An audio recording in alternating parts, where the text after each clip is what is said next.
Hi folks, I'm Alan Watt and this is Cutting Through the Matrix on the 13th of September 2020. Now before I get started, and I forget of course as time goes on, as these are long talks, just remind you to go to cuttingthroughthematrix.com and find out how to send me a few bucks my way. And that'll keep me going hopefully, because as I say, this is full-time really. There's not much time to do with anything else when you really investigate all the stuff that's going on. And I have to remind people, because they get lost in the talks as well, as I do, because they're long, and people forget, but by the end of it, to send me a few bucks. So remember, I'm still here because of you, and it's, if you want to get the information, just feed me a few dollars here and there. Cuttingthroughthematrix.com. Thank you. And as always, I hope you're all hanging in there during our trials and tribulations that are pretty well endless, aren't they? And of course, a lot of them are manufactured by the powers that be, especially in this day and age, because big changes have to happen really rapidly to get a massive agenda, well publicized and published agenda through that took them years to work on. And who's they? Well, you know who a lot of them are, the guys who implement them, the front people who talk on behalf of them, all the different organizations that work with the United Nations, with the Council on Foreign Relations, Royal Institute for International Affairs, and the Asian Pacific Partnership Group of the two, which is also part of the same group as Britain and everywhere else, because they have names for different areas in different parts of the world, but it's all the same one group, a very old group, and they also work circles within circles, as I've mentioned before. And Quigley talked about that too. There's certain ones that are high profile can mix with the other circles, you see, and that way you can really keep information to the minimum spread amongst the public by having particular circles to begin with, and then people who are involved with maybe two or three of the circles of groups keep it pretty well mum. So only their own circle knows what they're intended to know. It's intended that they know, and nothing else. That's how it really works. And we also, again, it's a different reality, a completely different reality.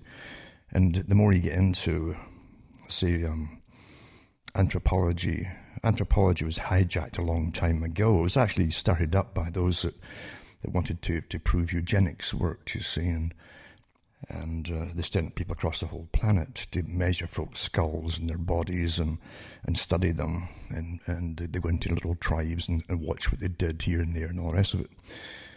But the whole idea, and even use them too, and I mentioned it years ago when the US and Britain went into Iraq, they actually softened up the people to an extent by using anthropologists they sent in before, and with the army later, to guide the army on how to terrorize the public.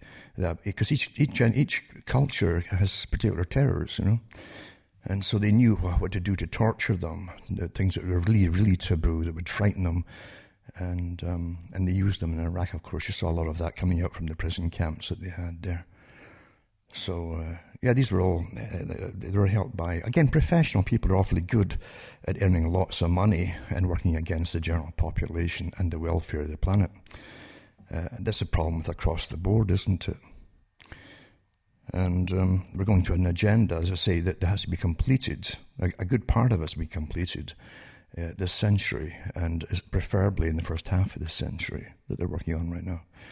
So all that what you've been softened up with for about 50, 60, 70 years for environmentalism and all of that, and too many of the populations of the world existing, population reduction, it's all to be really worked out to a really workable program of managing the population as it dwindles and dwindles and dwindles by design up to about the year 2050 and then into the next phase thereon.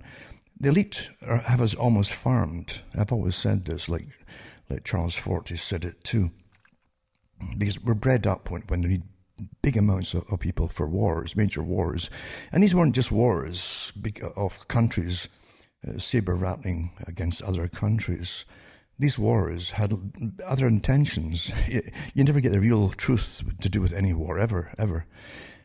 Like the CIA as an example. The people who worship things like the movies and the CIA or MI6, and they have no idea of what really intelligence services are about. The people who work and who are operating in different countries often don't know themselves. That's how tight and compartmentalized everything is in the reality of the system that runs the world. If soldiers really knew why they'd been used for the last 100 years, there wouldn't be a World War I or II. There's no way it would have happened, because the people had no idea of the real intentions of it, but people above them certainly did. And very private, secretive organizations, or semi-secret organizations, certainly knew that by incredible archives of information of the study of populations across the world, even then, they knew exactly where they could take the world. And then you have a gangster operation working amongst them too, that controls the money supply of the planet, that believe that they literally have the right to rule it. You know, it's quite amazing, and that was touched on this week with other groups and newscasters and so on, and the mega group, of course. And Epstein was on a lower level with that too, but the guys above him that are mentioned certainly are all part of it, and they also work with the World Bank, if not directly own it. That's power for you, amazing power. But they've always been into population reduction for those who don't quite get it. And they are the biggest white-collar criminals on the planet. But for themselves, they don't believe they're criminals. They have the right to do what they're doing. It's always for a good cause, you understand. And that's how things are done in this day and age. Lying to the public, that the noble lie is the Peanut Group also used it, telling the people that a noble lie, you know. It was worth it. It had to be done for the good of all, you understand. And with the COVID idea that they hit on eventually, and obviously worked on for quite a few years, we definitely have all the evidence of it working up to the present day. That was sitting, waiting to be used, because the last climate change accord kind of fell flat. They admitted they didn't have the public support to implement the same agenda that COVID's bringing across here and fulfilling for them. And they said they'd have to do more drastic things to make the people basically conform and do what they're told and stop consuming. A post-consumerist society where you live to buy and purchase and consume. That had to be done away with. Well, welcome to COVID, and that's the whole thing. It's interesting. This weekend I was thinking about it, because I was asked to go on different shows leading up to 9/11, the anniversary again. And I honestly didn't have time. I had so much to do here. And it's been raining here, like floodgates opened. This is what they do generally. They bring the water up through San Francisco. They bypass a good part of California. They kind of divert the water in the air and in the jet stream right up across the Great Lakes up to where I am. And we get downpours here, but you get nothing down in San Francisco or California area or the West Coast. That's been done before. And it's always had a few of us scratching our heads how it can be done so easily and efficiently. But is anything really impossible in this day and age, especially when the public and their geoengineering reports of what they could do if they ever wanted to do it, and they admit all this stuff, if they ever wanted to use it, right? And then they call you a conspiracy theorist if you actually quote their publications where they, again, say that they know it works if they wanted to do it, right? So you're living through amazing times with science at the top.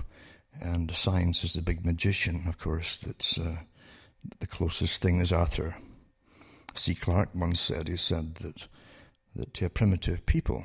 Now, you're primitive, whether you know it or not. And you understand, they say that you are primitive. You say, well, that's not true. My great-grandparents might have been more primitive than me because they didn't have electricity and blah, blah, blah. No. It's all to do with reality.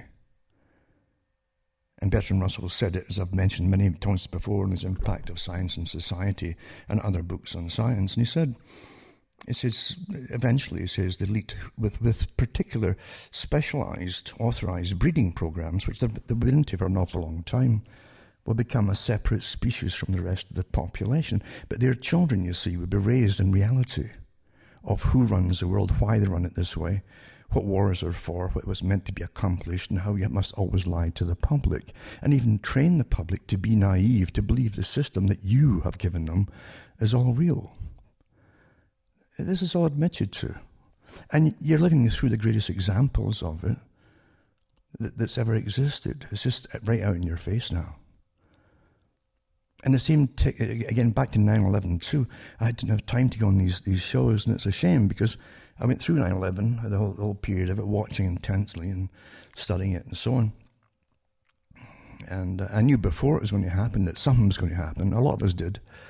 Because, again, in Canada passed an omnibus crime bill, which the journalists at the time were amazed with. In that time, the journalists could actually see the occasional truth to the public. And they said, well, what is this omnibus crime bill that Alan Rock had pushed through single-handedly? And it was a complete terrorist bill, war on terrorism and domestic imprisonment without trial, etc., under different charges. And that's what they said at the time. This is what it is, under the guise of an omnibus, just an omnibus crime bill. And at that time, most people were saying, well, nothing much is happening. Canada's fairly laid back at the time. What's it going to do with us? Well, 3 years later, they hit the towers, And it all came into place. I mentioned before, but at the same time as that bill came through, they brought out the black uniforms for the cops to look like stormtroopers, dressed them like military stormtroopers, and across the world at the same time. This is all planned. You're living through an agenda. And again, the PNAC group, the Project for New American Century group, that Bushes belonged to, both Bushes, and really deeply too. With their business ties and so on. But they came out with a list of countries that wanted to be taken out.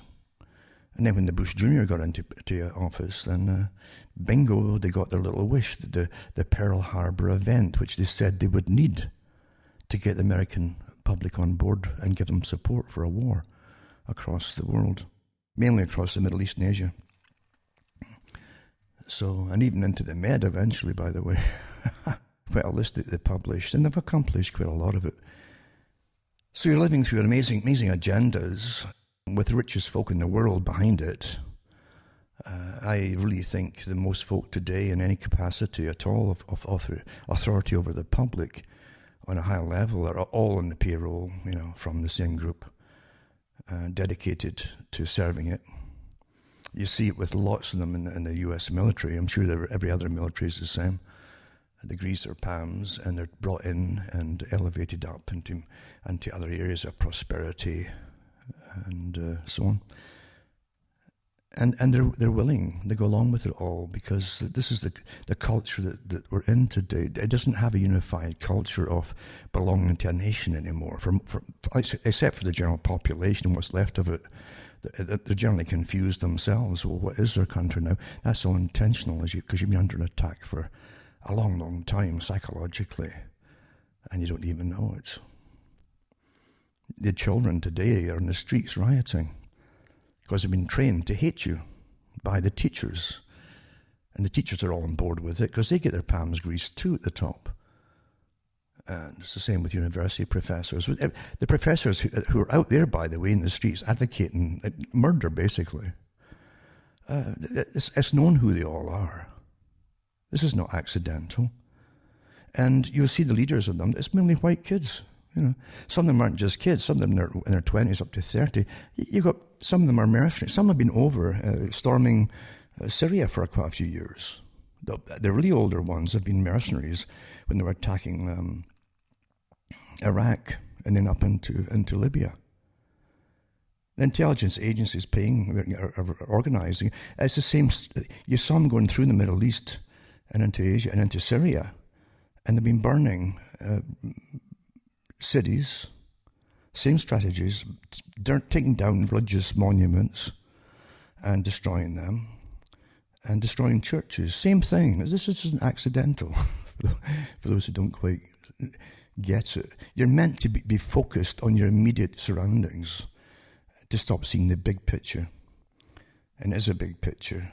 because it's well-financed, it's planned by a world authority, a cabal that's ruled the world for an awful long time, a cabal that boasts about bringing through world wars to make it all happen, step by step. And many of them are known, even those ones, I'm sure there's higher ones above them, because the ones that you know are known are still workers to an extent. They're worker bees.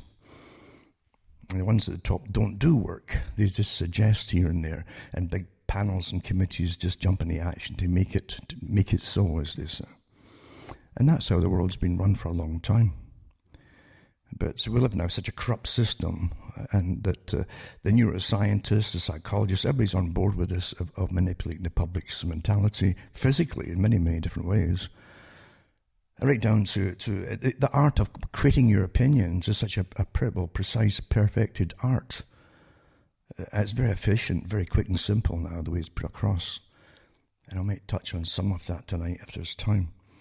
But there's no doubt, by the way, I was looking at a documentary that someone sent me on a driver, because by the way, I get really hammered by my set. They go for your servers now. If you speak out against COVID, your server will throttle you until you have no speed at all. And that's what I've got with my satellite service here.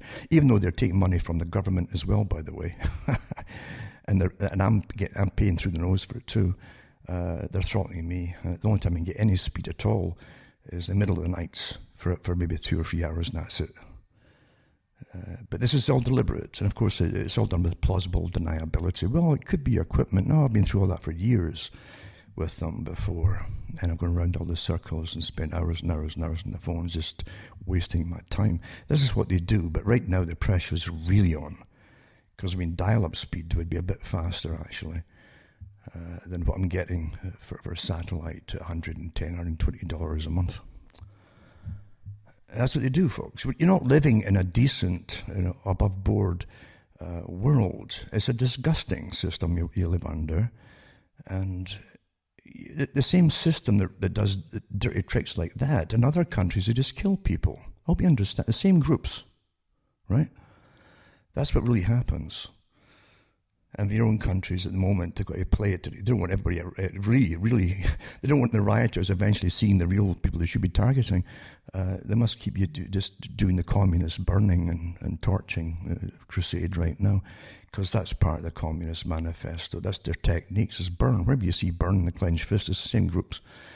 I mean, that's for the followers, but the ones that say that lead them all, they've been across doing the same thing, working with the different rioters in other countries and going through Syria, burning down villages and killing people and all the rest of it.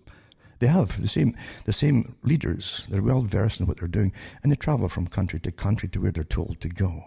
They've been doing this since the globalization meetings back in the 90s and onwards. Same groups. So yeah, nothing's happenstance. The followers never really know what they're about. And youngsters literally think they're on some kind of crusade to change the world by burning everything down. What dumbos, eh? Huh? What are they going to live in down the road if there's nothing left? And then the elites who really want all this to happen are directing it and funding the leaders. And by the way, the leaders even have pension plans for them. Huh? Did the followers know? They don't even think about that. But the leaders have pension plans put out by the big foundations. And they won't be touched, of course. The leaders won't be touched. If they start going for the leaders, the real leaders, that are even in the streets, on top of that level of leadership, the ones who are in the pension plans, who are mercenaries and working with intelligence, it would all fall apart. So they'll leave them alone, but the followers will get picked up and charged for different things. It's all already happening, in fact. And this is what you do. You let them loose in the streets when you want to shake up and terrify the public in preparation for them to just stand down and give up. It's all psychological warfare, you see. And it's the same technique they've done since the 1800s to the present day, You saw it across mainly Russia and what became the Russian bloc countries. Same techniques used them. Exactly, actually. But getting back to where we are today with the post-consumer society and all them, the World Wildlife Fund, the Sierra Club, all the different groups that Prince Philip was the titular head of, who attended a lot of their meetings, mind you, and was quite vocal about it. The whole idea is to cull down the populations of humans in the world. The same as I said with the big group at the top, that mega group who were behind the funding and the real big mafia. I think Whitley Webb touched on that too, to an extent, and some evangelists did it as well, or Christian organizations who followed it. Never knock the Christian organizations, because they've been watching this for years, a lot of them. And the ones that are left, who are not on the payroll now, are up on a lot of the things that have been happening in this world. So don't knock it. Most folk will get lulled to sleep or given good excuses that they fall for, and it puts them off the scent. But you can actually follow the trace of this for many, many years, what's been going on. And getting back to what I said already, 9/11 was the start of the big push for it. It was a massive symbolic gesture. Massive, you know. It was meant to shock the world. And it is. The way it was, you had mind bombing and psychic overdrive, basically. Psychic driving, they call it, with the MK Ultra idea, where they see the same towers going every minute, just going down, planes sitting down. I mean, they went on for quite a few days in different stations.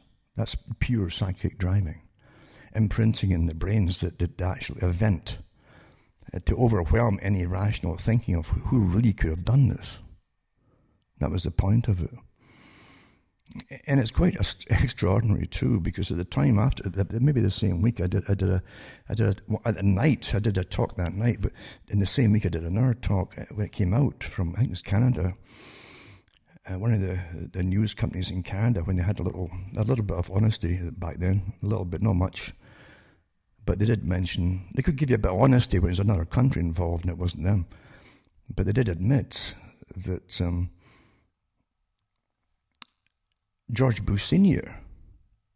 was in New York that time, meeting with the heads of the bin Laden family on a business deal. Because you see, their business, one of their businesses, perhaps the oil fields that they had in Kuwait and so on, but one of their businesses was literally creating indestructible bomb-proof towers. That's a fact, folks. And they had been given the contract to repair those towers in the 90s when they tried the bombing and starting with the basement back then. And I often wondered after, I thought, did those guys get the contracts and go all through the systems there of air conditioning and so on, different ducting, all up right to the very top, and plant anything for the future, perhaps? Yeah. I mean, there's speculation, but there's no doubt about it. The folk who watched those towers going down, floor by floor, boom, boom, boom, boom, it was perfect detonation, you know, and demolition, perfect military detonations, floor by floor, and then they fell into their own footprints. That doesn't happen the way nobody believes it today. Most folk never believed it even then. But again, the psychic driving left its imprint in everybody's brains, and it gave them the justification for the pre-planned wars that I mentioned. The Peanut Group had the list of countries in the 90s drawn up. They wanted to invade and needed a pretext for it. They actually said, we need a Pearl Harbor event. Well, they got it with 9/11. And then they went to town. Bang, bang, bang, bang, bang. And I won't go into all the... It's like COVID, you see. You can hash all the facts of COVID and the truths and the lies. Not just the untruths, but real outright lies about it. And it's meant to confuse people and get you so sick of talking about it, you give up eventually and go along with it. That's what happened with 9/11.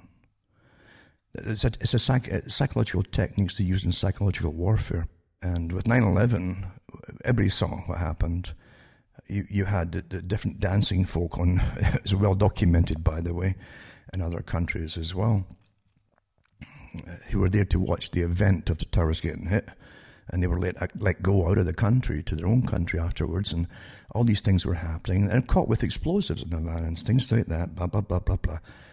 A lot of dirty stuff was going on, and the CIA came in, and the FBI came in, and just basically told the government what to do and say to the public. It's just disgusting what happened. And even today, never mind all the arguments about what caused it and what did it and blah, blah, blah. In Canada, they showed us a list of the people who were supposedly on the planes as terrorists. And then they even had interviews with some of them across there in Saudi Arabia who were still alive and driving taxis and things. But their photographs have been used, supposedly by the CIA, to say that he was the guys on the planes. It was amazing what was going on. Really. And these were verifiable, things like factual things. They don't like facts when it comes to distortions. And so they try to muddy the waters. And then they bring in other people to come out with all kinds of theories to make it even more bizarre. And that ends up discrediting. See, counterintelligence, I've mentioned this before. If you stick with intelligence, facts, you see, hard slogging to get facts together, you will get people who come out who immediately are elevated by mainstream into the limelight as some kind of leader. They don't call them a crackpot, but they'll give them, they'll say they're a bit eccentric perhaps, but they'll get unlimited financing. Books will just drop out of the sky to them basically every month, and the publishers have no problem publishing this big money there. And all they've done is taken all the information from other books and talks folk have given, who've done the real hard work, shove it in the books, like with ghostwriters, and then add in ridiculous things. Absolutely. So the general public will hear about these characters with their added ridiculous things to do with these events. And if you mention it down the road again, even if you're one of the founders of information, you get lumped in with the other one that's well known now because I've had so much publicity. That's called counterintelligence. It works awfully well to discredit the real factual, real hard workers that dig it all up. That's a fact. Happens all the time, guaranteed. It's always been that way. And that even goes way back to even Alistair Crowley. Alistair Crowley had ties to intelligence service. Intelligence services are incredibly interested in psychology and behaviorism. The CIA funded all the guru organizations of the 60s and 70s and brought them over to California and places like that and studied it, all the youngsters throwing themselves and bowing to these folk as gods, because that's what a guru is, you see. And studying it, it was amazing. It was even the same thing with the Jonestown idea too. CIA guys were all over that place. They're organized, studying how you can make people do things they shouldn't possibly ever do. Big crowds of them. And a lot of it's been admitted now, and you had the same thing too with Charles Manson. The FBI were all over the place people lived before, his camps, and with cameras and folk going in and out to record someone and stuff, and even do videos and so on. This is all recorded. Amazing stuff, really. Ronald Reagan, when he was the governor of California, gave Manson the right to go into some of these old folks' homes. I think they may have given the same thing to Jim Jones too, because they said that they could give them, they had really good positive reactions on the old folks in the homes and so on. That's what they said. So you've no idea of the behavioristic psychology experiments that go on in the public all the time, always funded from the top. Always, So never toss that out your head. But Alistair Crowley, he was actually accused at the end of, World War I or II, because he was, but he definitely was like a Lord Haw type at one time. Worked for the Germans at one point and got away with it. Well, you can't get away with something like that unless you're definitely belong to the Secret Service. No doubt about it. And to do it, and sexuality is a big part of controlling people. The so-called freedom of sex. You make folks slaves through it all. Then they're blackmailable slaves, especially. You give lots of drugs along with it too, like Crowley did. He also partook of them, and you've got an awful lot of information on different people. A lot of dark matter, you might say, you got on people's characters, and it wields a lot of power for folk who have a public image. That's what Epstein was into too. And once again, you got to stop thinking about what you believe Britain was back, or any country was back then. in Alistair Crowley's day, because in that day as well, it was run by a different group from the ones that you saw as prime ministers and so on. Benjamin Disraeli said it in the 1800s. Even in his book, his novel he put out there, he said the people who really rule are vastly different. The people behind the curtains are vastly different from the people you see publicly as rulers. And that's how it really is. That's how people will really push it out their heads. That's ridiculous. That's incredulous. We know what Britain was, and we know, really. The folk haven't got a clue what Britain really was, or who really ruled it. Never mind the fact they had no idea how the money system was even managed. You had people who were shell-shocked with countless endless wars, where you had an endless cannon fodder from the poor classes who joined the military, always with a good you're off to war for a good cause, because you give you simplistic reasons why you're going to fight. The simplest is just that they're bad people over yonder, like Bush Jr. did with Saddam Hussein. And it's good enough. Most folk will believe this. Why would your governments lie to you? That's what you think, yeah? But no, it's disgusting what's being... Look at Tony Blair, huh? After 9/11 as well. He was a one-man band, along with actually 3 or 4 of his cronies, by the way, who had more in common than you think, who also wanted the same war. It made no sense to the British people. Why would you go off to get rid of Saddam Hussein? And, of course, it came out years later, and I remember putting the articles up on a show I did, where Blair admitted years later, of course, because I love to boast about it, psychopaths, they really do, how he got at the top of the oil companies and the CEOs, and they divvied up over the map of Iraq different oil fields that the Americans would leave for Britain. So they divvied them up and decided who was going to get them. But this is before it happened. Huh? That's the real world. That's the real world. Then Bush Jr., because they took out Iraq that was on the list, Iraq had done nothing to the US.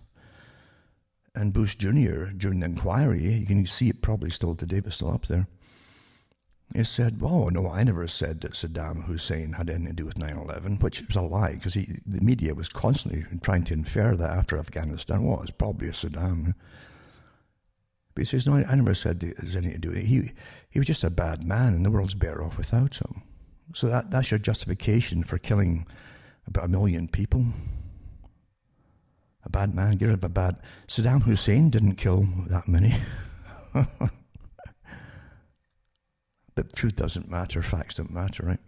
When there's big agendas there. But you really are living in an amazing system of incredible trained deception, where it's... Today, at least you have the internet, but even then, you're overloaded with such data and psychological operations. Admits that. I used to give the talks out years ago on the releases that they had for their internal releases for PSYOPs, and how they'd overwhelm the public with all kinds of information, close information as well, again like PSYOPs and counterintelligence. It'd be close to stuff that's original fact-finding, mix it together with a bit of bizarre ridiculousness or aliens or something, and then it was tossed out the window, you see, as folk go, oh, that's just that nutcase stuff. And that's what psychological warfare for counterintelligence consists of. It's very simple. It works awfully well, though. But that happened with 9/11, and before you knew it, you had rays coming down from heavens doing it all and stuff. And rather than just stick to the basic facts, the facts are who achieved goals through this, who talked about it before it happened, who was in power at the time, who belonged to the same group that talked about it before it happened, right? From the 90s, and bingo, they achieved their goals because of it. Isn't that an awful? These guys would be great if you took them to a casino. You know, just watch what they do and bet on what they bet on. They're guaranteed to win, you see. And then when you saw all that stuff on 9/11 with the stand-down orders, because it was a practice that day in case the towers were attacked, a practice about the towers getting attacked. What an amazing coincidence, eh? I won't go all of it, because again, it's ad nauseum.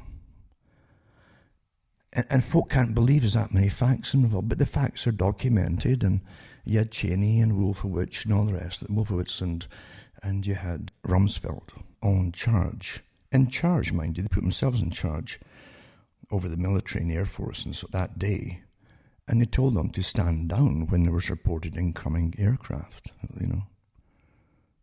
You can't make this stuff up. It's all documented. It's not make-believe today. And but again, facts don't matter once you've got the whole thing going. The war started. It doesn't matter. The whole point is to get the folk in shock, give them a simple, lame excuse full of holes, and once you get that military over there and you're fighting, you see it doesn't matter how you got them in there, because now you've got a bigger agenda to fulfill. And remember what Quigley said to Carol Quigley. He said, wars are also meant to change opposing sides. All those who are involved in war from different sides will be changed culturally forever because of them. Well, it's the same thing on the public. The general public have had the biggest changes of all. They lost their rights of privacy completely. There's nothing you can do now that's going to be private, and it has been since 9/11, since it passed all those rules and regulations. You really have amazing coincidences, don't you? Amazing coincidences. They unroll all the plans that they had ready to implement. And the so-called Patriot Act, where any politician who complained about it in Congress or elsewhere was going to be declared a traitor to the country for going against it. Just not automatically agreeing with it, you know, where the citizen would lose all their rights and privacy. And this is the second part with COVID. This is the real intensification of that. They haven't given you another 9/11. I suppose that I'm sure something like that has been planned or had been planned too, in case they came up with the COVID instead. Once they brought all the different behaviours on board, let's use psychology and terror tactics on the public to achieve the same goals. Well, what would do that? Well, disease, threat of being wiped out by unseen enemies, the disease. It's even better in a sense. It really is. Because most folk believe what they can't believe they're getting lied to. And just like 9/11, all the disinfo folk come in afterwards until you got so much information of all kinds. Most folk eventually will collapse with it. That's part of the intention. Some of the PSYOPs manuals talked about it with 9/11.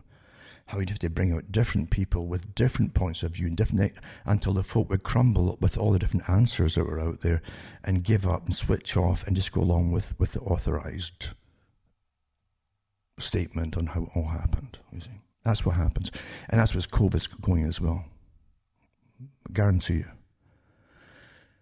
You wait and see. And have overload of data. That actually said that we can overload the people with data on their social platforms until they just give up as well. Have them all fighting with each other. Oh, no, this particular virus does blah, blah, blah, and so-and-so said it does blah, blah, blah, and you get them all arguing with each other, you see. Never knowing that a good part of the time you've got like people like the 77th Brigade of cyber operatives on the internet.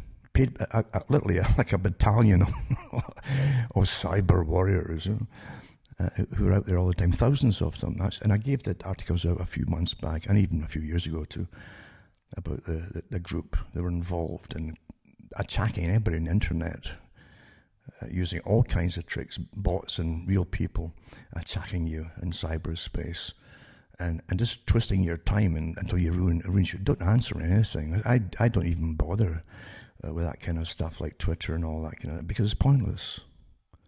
They admit that they bombard folk until the folk are driven crazy, thinking it's all real and real people, and that maybe there's something wrong with me. They'll pick a chink in your armor and get in there, and then they'll destroy you. That's the technique. This is happening, folks. With the COVID warriors are out there now, paid for by your tax money, right down to the Event 201 and so on. They went through this during their exercises, how they would attack people who would disagree with the coming disease pandemic, right? The coming one, they just knew. And different stage, 1 to 5, I think it was, of implementation. The first is just to try to counter them with with people who would appear to be against them until you would just change your mind. Oh, maybe they can't all be wrong, so you change your mind. That didn't work. You go to the next step. And then the third step, you start fining people for putting out disinformation. And the fourth step, censoring them off the internet. That's where we are right now, you know. And also basically imprisoning them in the next step down there. That's where it is. You know? See, in prison is too fascistic, you see, especially right now. They don't want to be so overt about it. But you're going into the same system as North Korea. You know, the countries that always show you that you're better than them. Look at, we have freedoms. No, we don't have freedom. We're losing them all. We've been losing them all since 9/11. And now you really are losing them all, because now the police are going crazy in some countries. You know that. And the police in every country will be the same way when it gets started. Especially when it's the same people, kids who are, the people who are the cops now are like the same ones that are on the streets burning places. Same generation.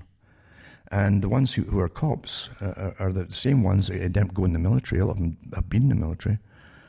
And it's, as I say, from Xbox to the military, that was all intentional too. Xbox was put out by the military.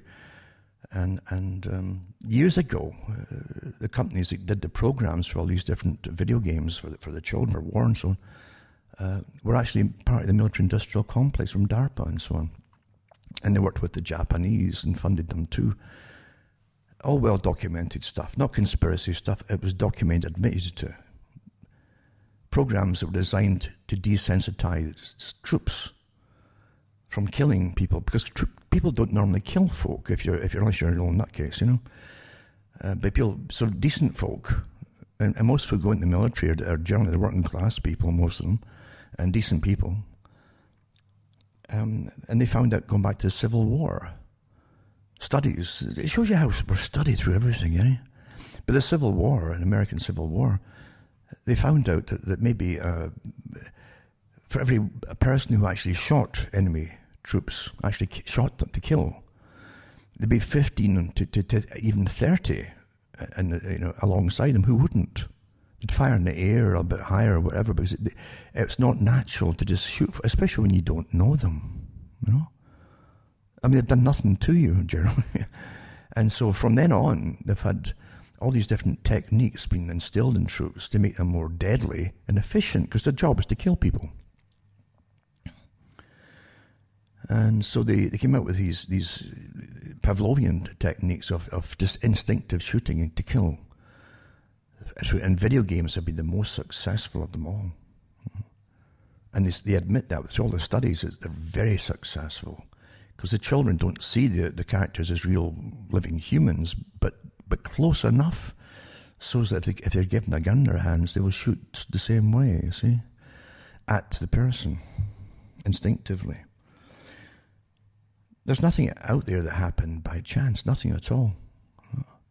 So they become the military, or they become the police. And that's where you're getting such itchy fingers now with the cops, you know. And some places in the US, you can't fault a lot of them, because I think anybody would be nervous going to some of the neighbourhoods today with the incredible drugs and problem that again, it's all intentional. Huh? Put it this way, hey. Think about it. And some articles I'll touch tonight to do with your contact tracing programs and apps and all that, they're showing you already that they know who everybody out there is. They already know every opinion you have in your life about anything and everything at all. There's nothing about you they don't know. Who your pals are, what you talk about, what you chat about. They don't waste money on you. It's all done with algorithms daily, and certain ones or programs are set for you. We're all on them. And so, you think about it. You have no privacy. They know your very thoughts. They know how you'll behave in certain situations, according to the Pentagon. And no doubt the FBI gets the same stuff sent their way as well. If they could set you up for anything, they'll know exactly, by using a virtual you, based on you and your behaviour, how you would react in real life, but to most things. And it's pretty well 100%, well, in most cases. This is freedom. This is freedom, eh? So you really think, with all that data and information, the same people couldn't have stopped the war on drugs, just like stopped the drugs if they wanted to. There's more drugs flooding into the country than ever before. But again, we've had the exposés before as well on the drugs, well documented, of who was behind it. Again, you had the same big organizations, what you call your intelligence agencies behind it. Part of the same big cabal, again, that works with other cabals in other countries. But personally, I think there's just one big intelligence service now. And again, you have the mega group as well, who deal with all different money systems across the world. That's the real world you live in. But yeah, they couldn't stop that. But they know if you were going to do something tomorrow that they don't want, they could stop you instantly before you were out the house. You know, they come and arrive to. I understand you're going to see so and so that they do something. How on earth would you know that? Well, we predicted it. Yeah. Minority Report, eh? And they nip it in the bud before, unless they wanted it to happen. Maybe they might even have subconsciously, through other techniques, suggested it to you. You don't even know that. Whatever it is you're going to do. That's how perfect things are today. And going back to near the beginning of my talk, I mentioned that someone had sent me a driver with some experiments. Just they were done and shown on, I think, maybe the BBC in England or something. And it was to do with electromagnetic energy being applied to people's heads. You can touch the head. You don't have to touch the head, actually, with it. Well, we've already heard about the Corbin helmet, and, of course, Persinger, Professor Persinger, I've talked about him over the years on and off, who was right into this kind of stuff on a bigger scale. Whatever they show you, they're way ahead of it in the military applications of these things. But on the basic show on television, the idea was to show you that how good this equipment could be for altering certain problems, like perhaps neurological problems in the brain, or even forms of epilepsy. That was the idea behind it. This low-level expose that was shown as to be wonderful, you see. But the guy, the interviewer, gave himself as a guinea pig to the people who had the little gizmo, little gadget. It wasn't very big machinery, very compact micro machinery of equipment or electronics. And they put near his head this little thing, and they literally hear it zapping. It doesn't have to. You wouldn't generally hear these things at all if you don't want you to hear anything. But you could hear it click, click, clicking. So he was asked to repeat a nursery rhyme. Mary had a little lamb, and he was doing well. And then you hear it going click, click, click, click, click, and then you'd see his eyes kind of blink as this thing affected the nerves around his eyes, as an example. But in his brain, he just stopped dead. It throws you off your way of thinking. Well, the deeper application I've found from the military side of things, and there's lots of information out there, on this applications of electromagnetic energy to disrupt the patterns of thoughts amongst people. I remember years ago when the HARP idea was going on, and of course the massive project in Alaska at the time, where they had arrays and arrays for creating standing waves from the ground up to the ionosphere. And it was the Air Force, I think it ran it, the US Air Force at the time. And they even put out documentaries in Canada trying to make it almost comical. Like, let's go up and talk to the cleaning lady who just said, well, there's nothing much going on here, and this kind of stuff. But they did do an interview with a guy who was a public relations propaganda expert for the military. And he was dressed in a suit, so he was kind of an approachable guy. And oh no, he says, there's nothing terrible about what we're doing here, just experimentation.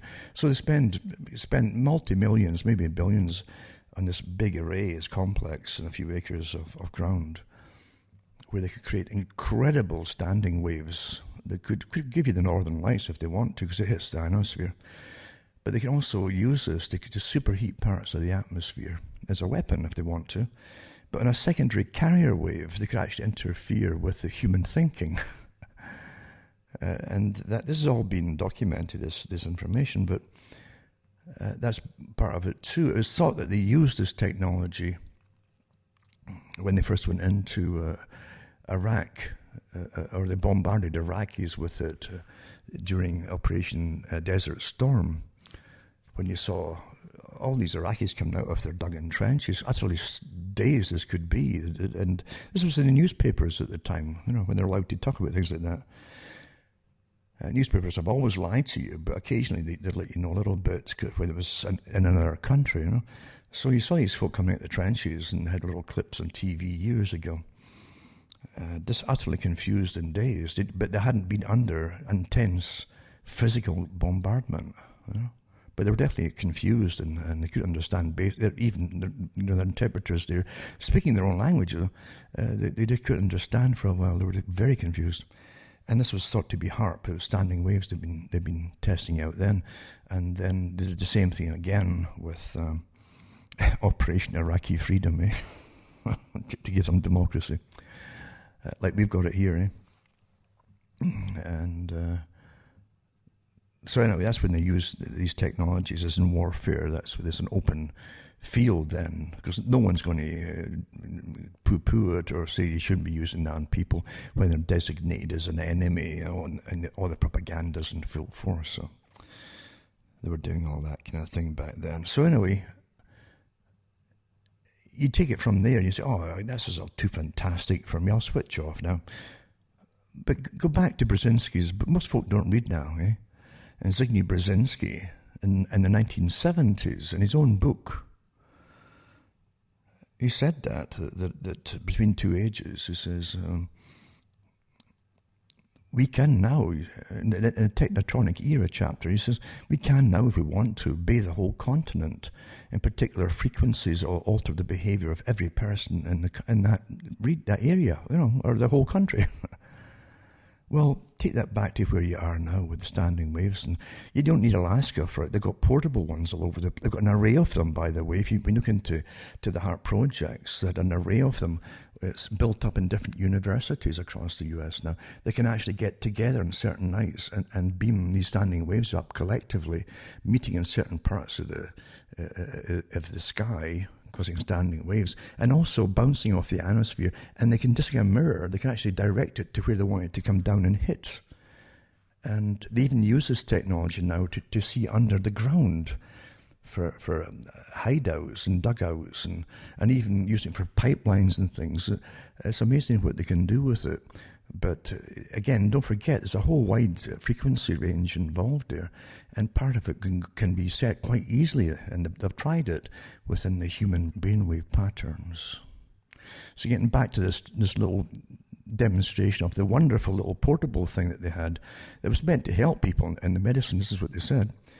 They can make you completely lose your pattern of thinking. And that was, again, tied right in with something I'd already watched and read before about a technology which they said that they already had too. They tested it out after 9/11. And the idea, once again, was to try to figure out what folk were thinking. And they said if they could just, don't forget that every thought that you have goes into electricity, and it's transmitted to different parts of the brain very fast, and that's how you can use your muscles, your mouth, and all the rest of it to vocalize what you're thinking, etc. But also, and you've already seen exposés that came out of the equipment, unlimited funding in research and development under terrorism, anti-terrorism, after 9/11. That's why they love these things. It's all your tax money guaranteed to be paid by the government, whether it works or not. And they showed you people who are looking at certain things in front of them. And then they showed you these gadgets that were directed at the back of folks' heads. And they could actually reproduce what the person was seeing by tapping into the occipital energy from the occipital lobe at the back of the head. And it was pretty good. It was a bit fuzzy, but you could absolutely tell what they were seeing, Well, it's understanding the language of... I gave the talks years ago, before it even came out. I said, if you ever could tap into the language, you see, off the eyes. Then you could see what they were seeing. And the same thing with smell, from a distance. It's all language, different languages and different types of languages for different areas. But thinking itself, can you imagine now?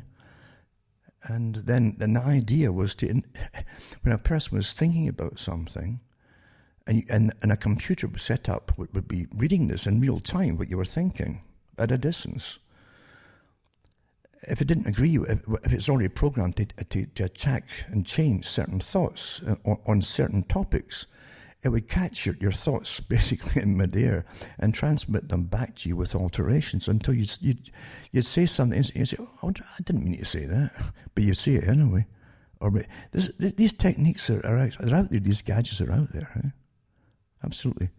So when it comes to electromagnetic interference with the brains, that's a weapon. It's a tried and true method by the military, and they do have much more portable machinery they can take on backpacks, right down to even pocket ones, by the way. So all the stuff that used to be sci-fi or probably get locked up and put in prison about, or in the loony bin about, are actually there. And we live in an amazing time because for a long enough time, this kind of weaponry was you would get locked up if you mentioned, "Oh, that's madness, that's impossible," until revelations come along down the way with news articles and science magazines and talking about the fact that the military had experimented with microchipping people before, and then you had DARPA who came out with it that they were leading investigations and to help in quadriplegics and things like that, just putting these little chips in them, and then remotely you could maybe help to re-establish connections in the neurons electronically and get them to move their arms and legs remotely even. Well, why would you have to even do it remotely? Well, unless you're testing it out to do it on people that are not paraplegics and so on. A paraplegic would like to think about do it themselves. And his own thought or her thought should make it happen, but not you remotely, no. That's a different thing. So anyway, we're tested on all the time, and a lot of the stuff now exists. But people were put into loony bins back in the 70s, 1970s. And before, when most folk, even in most countries, working class, hadn't heard of computers, or if they heard about it, there was some big machine they saw in a movie that was 6 feet tall or something, with big tapes going around, a bit like a big tape recorders. That's what they used to show you. But as far as micro components went, they supposedly didn't exist. And yet, you had people who, and I knew one of them, who had been in the military, who seemed to say enough guy till he broke down one day. He said, "It's crazy. I think there's a chip in my spine." I said, "What do you mean a chip? What a chip? What do you mean a chip?" He says, "It's for a computer." And turned out that since he had an operation for some kind of cysts when he was in the military, he had that fixation. He had something in him that was affecting his behaviour. So take that as you want, but that was a common thing. It became more and more common throughout the 70s and 80s when you look up different psychiatric studies of people being admitted with that kind of problem. Before, as I say, most folk even, definitely didn't have laptops and things like that.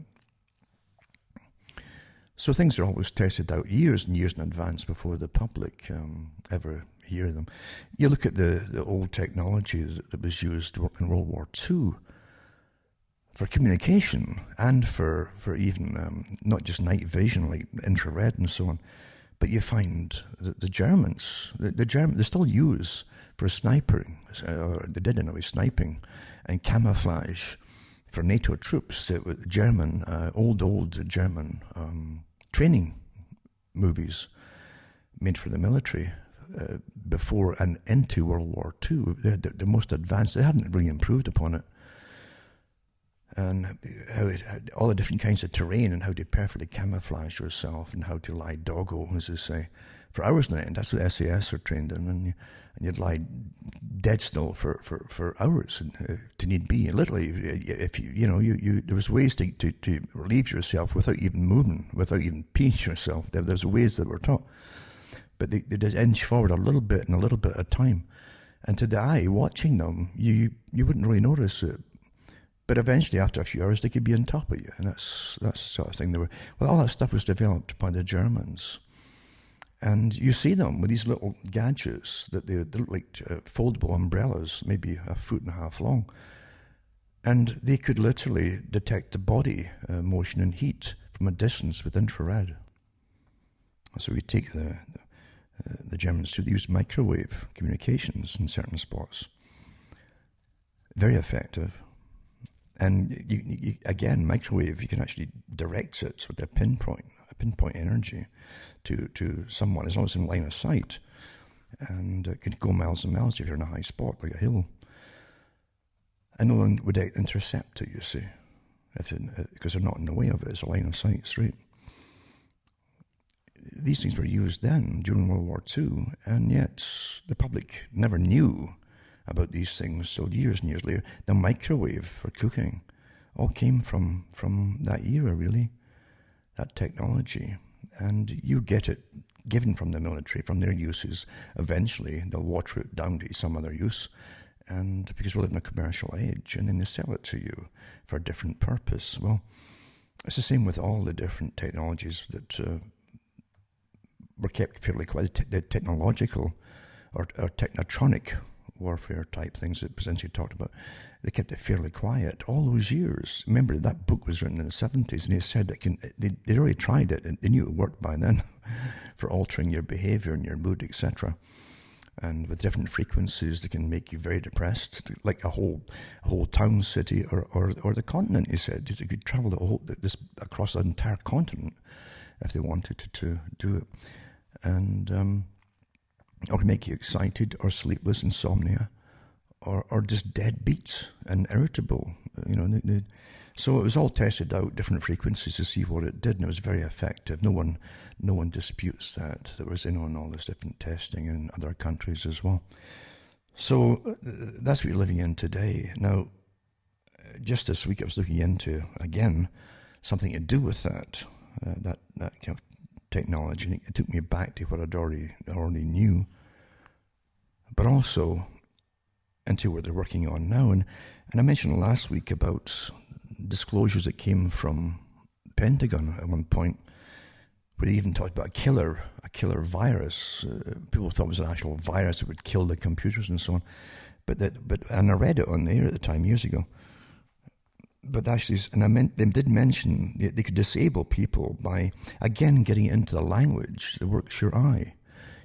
It's like a reverse way of working on things. You mention the eye again. It's all impulses and electric impulses and how things work, and the cones, neurons, etc. And things are sent back, transmitted through all the different nerves in the retina, back to the occipital lobe and so on. That works, and then different parts reinterpret what it's actually seeing, put together for you. We really are amazing. Eh? Nature is amazing. Of course, we evolved that way, right from amoebas. But anyway, you think about that, and something interrupting the pathway has to be able to understand it to an extent how it travels through your mind, through your head.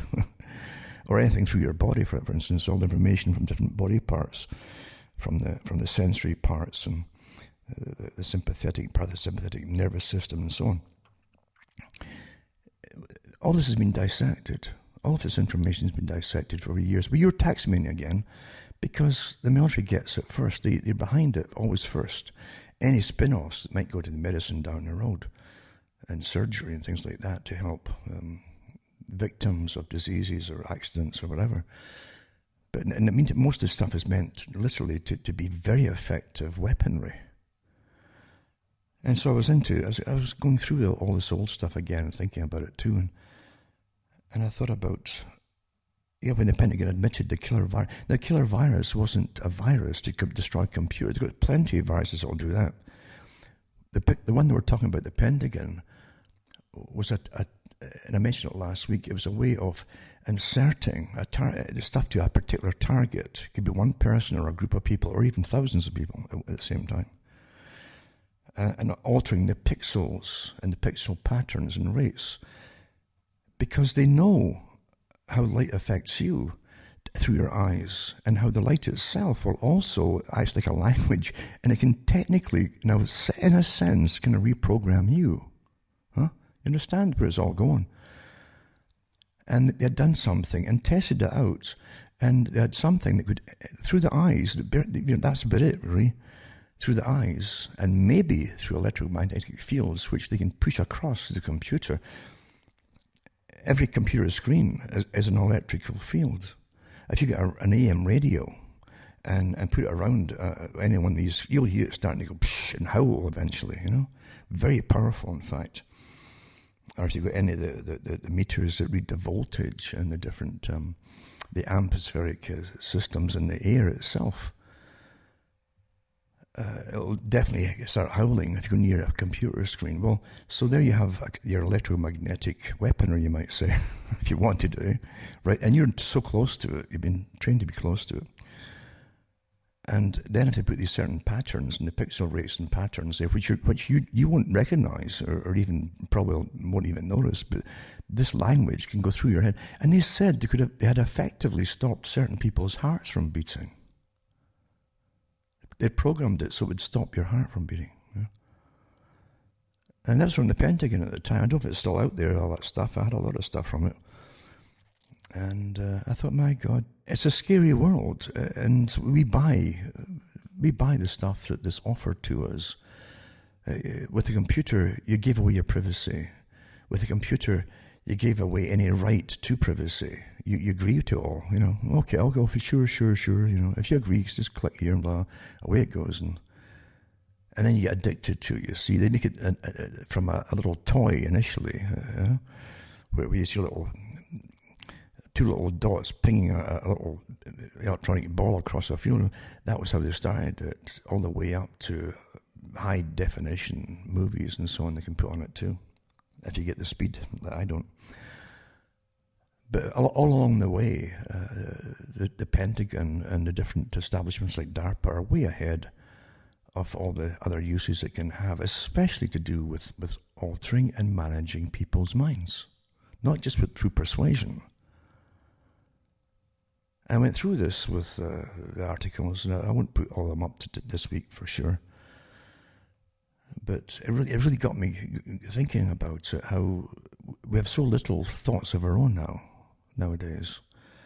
It's all given to us, isn't it? And then the behaviour of people that have high-definition television, again, like last week I mentioned, how the beta and alpha, beta and theta waves and so on, and how you can get put into a hypnotic trance very easily with the high definition. No doubt about it. You folks, they've done all the experiments years ago before they even gave you the darn thing. And they know exactly what it does. And so you're far more suggestible than you used to be. And that was bad enough with the old TV sets. So now you have you're really highly suggestible. And that really does make a difference when you see ads or promotions to make you think something or believe something, etc. It's far more effective, definitely. Plus you have the better types of PSYOP techniques used upon you as well. Like that, there's a university in Arizona that's one of the heads for this, for the military and for the Pentagon. It's to do with language itself and how to literally condition people to believe what they're being told by using specific persuasive techniques. There's a whole branch of them, and I was going through that too. I thought, my goodness me. Can you imagine you're already getting hypnotized by the TV in high definition, and you don't even know why you're going into this strange state of being. But again, it's pixel rates and all the rest of it, and your eyes itself is in meditation, and a lot of them from India, for instance, there's techniques where literally you'll cross your eyes to put you in a different state, away from the alpha state. So there's that. You can do it with eyes open, eyes closed. Doesn't make any difference as long as you start that. There's different, and it's always through the eyes, generally through the eyes. The ears, again, is a secondary thing, but the eyes definitely will alter it very quickly. And it alters the brain patterns to make you more suggestible. So it can relax you if you're doing it to yourself, just in meditation, or one fire or another, or even just closing your eyes will do it. And listen to silence as an example, or some really, I call it real music, not the stuff that you have popular music. But these things are all workable. So you get a TV set there, and once again, it's the eyes. And then when you see a high definition TV set, everything's in perspective. Everything's close is perfectly clear. Everything's far away is perfectly clear, all in the same view, which your eyes don't normally do in real life, you see. So it really throws off the brain patterns that you're given. And then you get the movements. Movement itself is a language. The language is already getting to follow this, watch this, and you'll follow whatever you're meant to follow as part of the move. And that you can be led a merry dance that you don't even know that you're being led into. You're unaware of it. It's a tremendous and it's all conscious by those who design all this stuff, even the programs that you're watching. They know exactly what to do. But the words, again, you've got professors getting millions of dollars a year each in some of these universities in the States from the Pentagon to persuade you to do things or accept things or just believe things without critically thinking about them. Or if you do critically think, they'll convince you very quickly that you're wrong. Not because they're giving you more factual information or provable information, but by techniques which persuade you that you're simply wrong. It's amazing the sciences that are out there now. It really is. So, what can you say? You can warn people not to get lost in today's system. It's very difficult for a lot of people. Maybe even more so now that they're all locked down. Doesn't it all work together? You get all locked down. But there's more folks spending time on the net than ever before because of the lockdowns. And they don't know all the stuff I've been talking about here, Look at all the different companies out there now and providers and even the browsers. You saw Mozilla representatives. I'm sure the other ones were at the meetings for Event 201 and for the Vaxxed group. We're for vaxing from Europe and so on. You saw representatives attend them, admitting they're all on board. This is before it all broke out, right? The COVID idea. All prepared that they'd be on board, which meant they'd already been playing with your minds all along. Of course they have been. To make you think the proper things and look at the proper things and nudge you into looking at things you're supposed to look at and believe and try to divert you off the things you're actually really trying to find. It's been like that from the beginning, folks. I hope you're getting the picture. You're dealing with a weapon, and it's very effective when you look at so many people who get all their info from TV and the internet. And they'll turn on you like on a dime because they've been trained to. They don't even know they've been trained already through the propaganda techniques of perfection, perfective persuasion. They don't know, and they'll turn on you like on a dime and report you or even attack you if you don't have a mask on. They won't even wait to see do you have a doctor's note to say that you don't have to wear it because you go. They don't even wait for that. They're attack dogs. How did all that happen? How can a sensible society, in a matter of, since just before 9/11 to the present, have lost all their sensibilities? Well, it was mainly through the internet and the cell phone. I did the talks years ago, because again, don't forget the cell phone already had been well tested and worked on by the organizations working for the Pentagon before you got them. Just like the computers and personal computers. And don't forget, ARPA literally worked with computers all through the Cold War, from the early days right through. And they were not all standing machines with big tapes going around them. That was mainly for the movies. And their idea was counterintelligence against an infiltration of the Russians, including, again, trying to tinker with their brains as well. So getting back to what I'm saying here, you've got a machine there in your homes, or a few of them. A lot of folk have a few of them, have got a family, and they're all getting hammered with, never mind the Wi-Fi, which again is a technique that they said they could use to alter their brainwaves as well. But also, you're so close to these electromagnetic standing waves that are coming off the computer and the screens and so on. And it's all admitted so that, yes, they can absolutely affect your moods, your thoughts. They can actually, they're working on giving you different thoughts than the one that you have, the ones that you have. And most folk are oblivious to it. So whatever you're working with or doing, have a break frequently and do something different. Do something different. Because there's uniformity of thought was one of the things I noticed in the Pentagon's papers for persuasive techniques. It's all to create uniformity of thought. And then added on to it, you have the weaponization of different things, electromagnetic fields, but just persuasiveness in itself was uniformity of thought. Nothing to do with right, wrong, or honesty, or facts, just uniformity of thought on behalf of those who own you. As far I always say own, because we're owned, folks.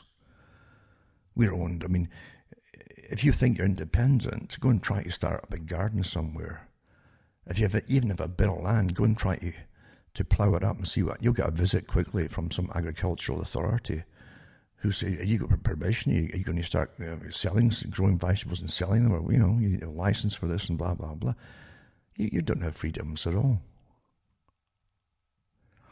Years ago, I can't remember that. It might have been Hair, the musical called Hair. It was a pretty awful music actually, for an awful time in reality. Again, it was launched by those who manage your culture on their behalf, and everybody grabbed at it, think they're going to rebel.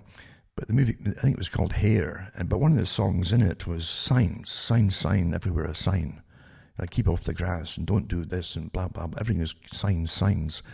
But you take that into TV land and all the different opinions you're given very quickly. These are signs as well. You should do this and you shouldn't do that, and all the motivational programs that come on and talk show hosts. You should behave this way and do that. It's all the same. You're getting managed, folks. And these aren't just all independent folk making money. No, a lot of them are parts of groups all getting funded to do what they're doing. You got to start guarding your mind. I mean, it's very precious. It's the most precious thing you have. Without it, what's that old saying? You've lost your mind. Well, what do you think that means? Who's got it now? Who owns it now? But there's nothing. You're in the middle of an incredibly intense battle that most folk don't even know what's going on.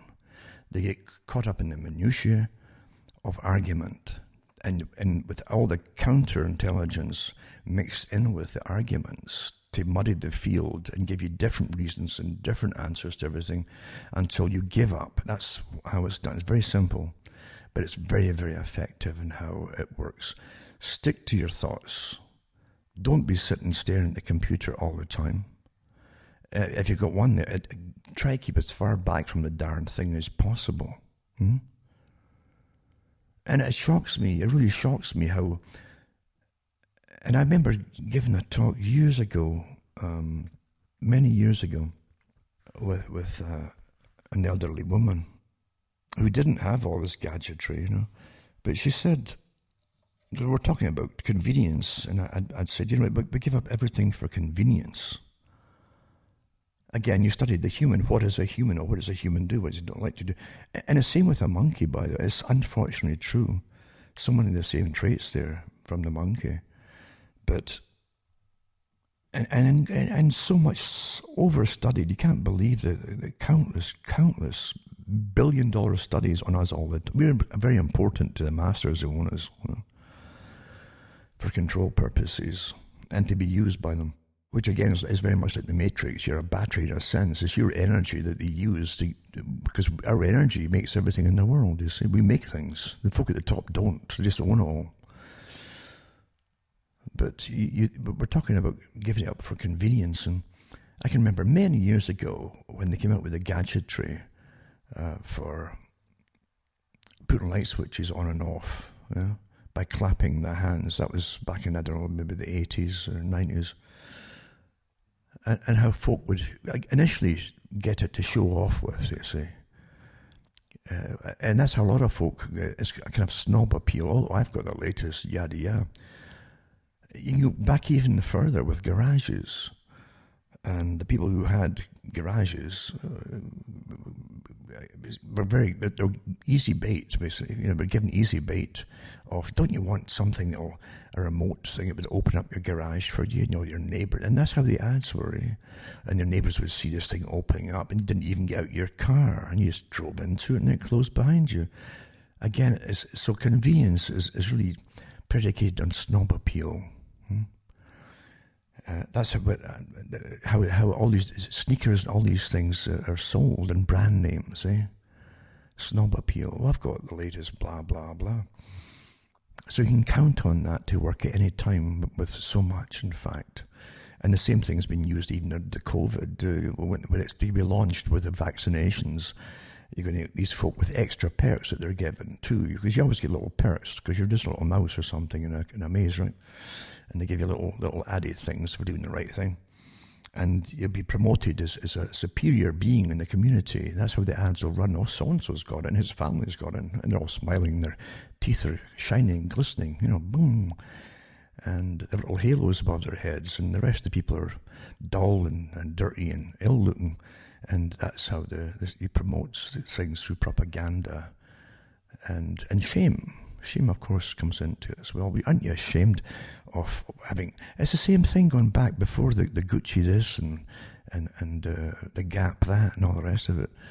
Aren't you ashamed to have ordinary, old or whatever, pants on, jeans or whatever, or like a Levi, It wasn't a real, it was like a Levi. Yada, yada, yada. Everything was until the people became billboards for the brand names. They would buy T-shirts with the brand name on it of snob appeal. We're awfully predictable, and it's terribly sad, this drive to, because the ones who lead the pack and say, oh, I got there first, oh, I spent $100 on this T-shirt because it's got so-and-so's brand on it. Eventually, with all the knockoffs, it becomes passé because everyone ends up having it, right? But by that time, everybody's got it. Conformity, conformity. Same thing with opinion. Same thing with everything. Is conformity. What does it say at the Pentagon? The whole idea of persuasive techniques is to get uniformity of opinion, conformity. Are you starting to get it? Even in Event 201 and in the one for the European Union group that they met, and I put the link up there for that too, before that, where the same characters all met there as well, We're for Vax, etc. And they had the Mozilla and all the rest of them there. They talked about that too, how they would put money out under the usual channels of giving money to writers for dramas and things to insert it in their series and things that you normally watch if you get addicted to dramas and serials and so on. They would put in the little quips here and there until you'd hear the thing from 1,000 different sources and you don't know why you ended up with that opinion or on some product or pro-vax or something. Well, it's all done to you without you even... Your guard is down, you see. Because you're not critically analysing and thinking about something. When your guard is down, you're getting entertained, That's what you think. So there you go. That's a part of the talk for tonight. And it's spontaneous again because I don't really plan what I'm going to say off the bat to begin with. I'll go into the articles later if I've saved them at all. Sometimes you've got to stand back and just think for yourselves. Some folk are addicted to getting news. Now, again, news could be utterly fake. Most of the news that you're dished out with all it is fake, or the spin on what the events is fake, or the take on it is fake. And what you're told to come away with from the articles is often fake as well. There's the one in Australia about the one in Brisbane, where literally it says, thousands of folk, anti-maskers and so on, all descended on anti-COVID people, descended on this park, and the police had a tough time with it. But all you saw was an army of police and a handful of protesters. Complete reversal of reality.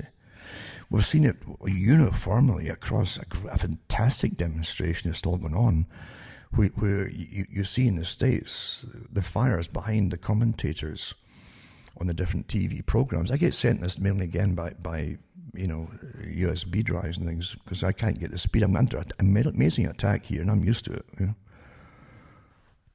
for saying things that don't want you to say. But believe you me, and you can't go by what they say, how many folk listen to you. That's been rubbish from the beginning. This is the kind of fantasy you're in. You believe what you're told or what you see. This is total war on the public. Yeah? Total war. If I was saying the same thing as everybody else is saying, whoever it happens to be, there's these millions of folk watching them. But if you're seeing the things that are contrary, with evidence to what they're telling you, then, he's only got so many hits a week, folk watching them. It's all farce. It's the star-making machinery you still live under, remember. Do you really look at those film stars and you think they're any different from the stacks of hundreds and hundreds of others at the same level as themselves? No, they're picked up for other reasons, and they'll give their heart and soul to Lucifer, put it that way. But the star-making machinery is what makes them stars. It's the characters who decide that they're going to invest in you, not because you have special talents or skills. Most of the imagery about you is fake. It's just made up fakeness, but it's very persuasive to the punters that follow it. And it's the same with the internet. Of course it is. Of course, absolutely. I said years ago, be careful about leaders. Whatever you think you're into or what you're protesting, they'll supply your leaders for you. They always do. Always. And even when you get the clues along the way, most folk will still disregard it and fall for it all. You'll find they're always well funded, well promoted, even through mainstream media. And don't forget, too, even bad news about them is still propaganda. It's good news, eh? All news is good news, Barnum, P.T. Barnum. When it's about you, eh? And that's how it's done as well. All these techniques are well understood. But it comes down to it, as I said way back in the 90s, you start learning no. And I'm glad to hear folk repeating that now. They're going through my old talks on different shows and saying it. You start learning this with the smallest word in the language, which is no. And start saying it. We like to get along and be happy and be congenial with people. You got to stop that and start saying no. Start training yourself to say no. Simple word. Huh? You don't have to back it up with it. Just say no. And that's it. Don't fill in some question. But why won't you go along with it? What's wrong with it? Why did you say no? What, you fill in this form and let us know. So they can find a way to get around it. They actually do that, eh? Same with voting, or why wouldn't you vote for so-and-so? And they have all these different questionnaires, and it goes off to universities to study it all. And they use taxpayers' money and the students to do it all. Then the corporations actually put it into effect and use it all to persuade you to get around all the objections that you had in the first place. Same with the vaccinations they're doing. Why won't you want it? Why don't you? Why are you cautious, as you say, cautious about a vaccination? So they get around it all. Don't just say no. No. You want to fill this? No.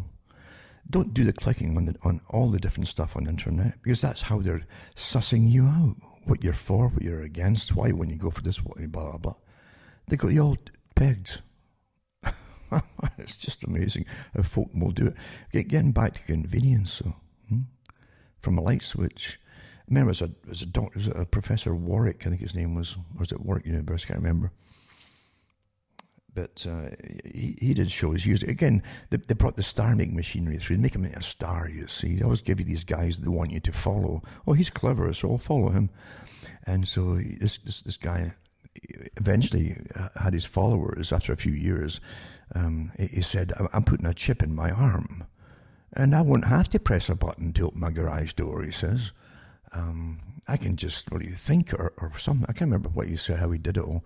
But everything in his house was to get basically activated by this chip in his arm.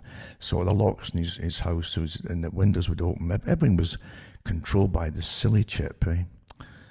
And it must have cost a fortune when it didn't work or it failed or whatever, to get or replace it. Or people are getting paid by the government to do all the PR in the first place. But this is what they do when they give them TV. They get big shows on television, and they generally sound very energetic, like motivational talkers, you see. They're all picked and specially trained for it to persuade you to do things that you shouldn't do, like Aldous Huxley commented on the Mike Wallace show. You're being persuaded with all the time with professional techniques that you don't know exist. It isn't just someone who prattles fast. That's part of it often, not always. But it's also the star-making machinery till you start following their opinions on things. They've been doing this since the days of Einstein. Well, Einstein's talked an awful lot about politics and something else, by the way, but seldom about science. Well, I'll follow his opinions because he's a bright man and it must be better than mine. Take me to your leader, eh?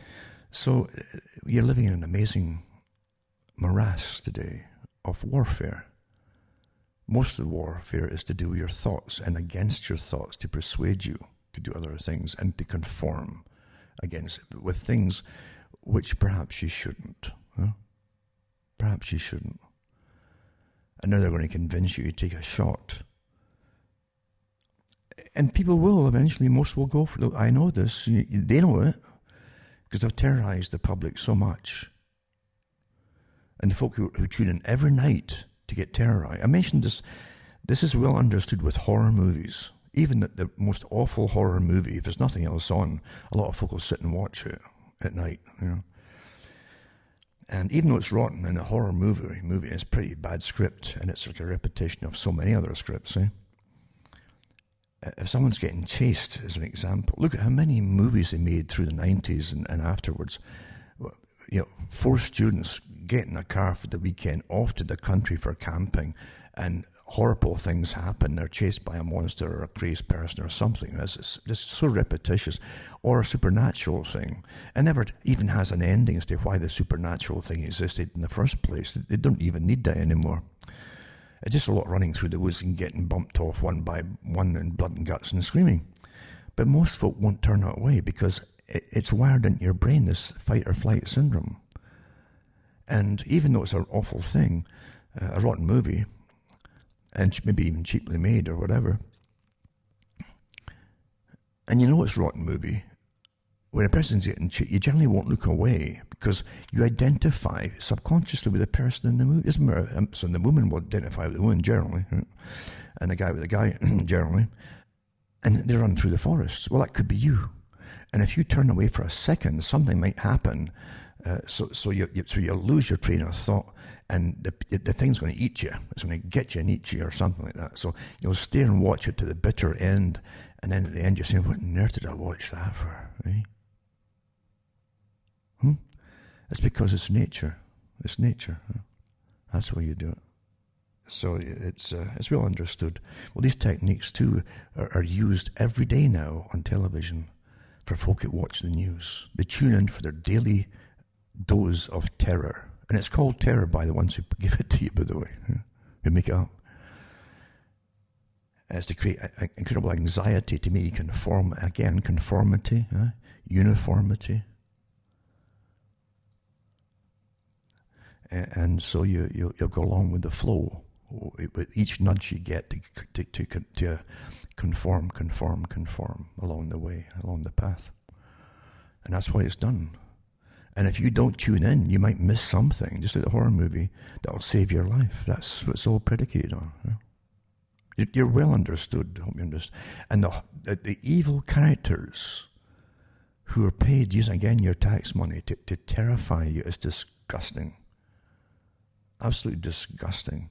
When they even put circulars around from the group, from the subgroup that Sage Group, SAGE in Britain, hires and uses, the nudgers and the behaviorists, not just on the net, which they control as well with the BIT, behavioural insights teams that nudge you, but also for every other forms of communication and news as well on television. They told all the reporters to step up the level of anxiety the public to get them to conform again. This came out from reporters who showed you what the forms that were sent. This is how the techniques to use, because a lot of the public aren't complying, they're not terrified enough. So step up this and reporting, over-report things, exaggerate reporting. Get that word, exaggerate, like figures and things, to increase the level of anxiety in the people so that they will conform. And you understand, when you understand these techniques, you can never believe anything ever again that the government and the agencies that are reporting. You can't believe a darn thing they're ever going to tell you if you're sensible. The audacity of it. And it's, once it's exposed, it's never contradicted. They just go on again as though no one had said anything. Conformity. And the evil, I really mean it. I really mean this, evil characters, in the true sense of the word, by the way. They're doing it all. There's no other word for them. They're diabolical, some of them. Especially when you see the connections with eugenics and the organizations they belong to do with reducing the world's population. And they want to take control, have their rights over your body.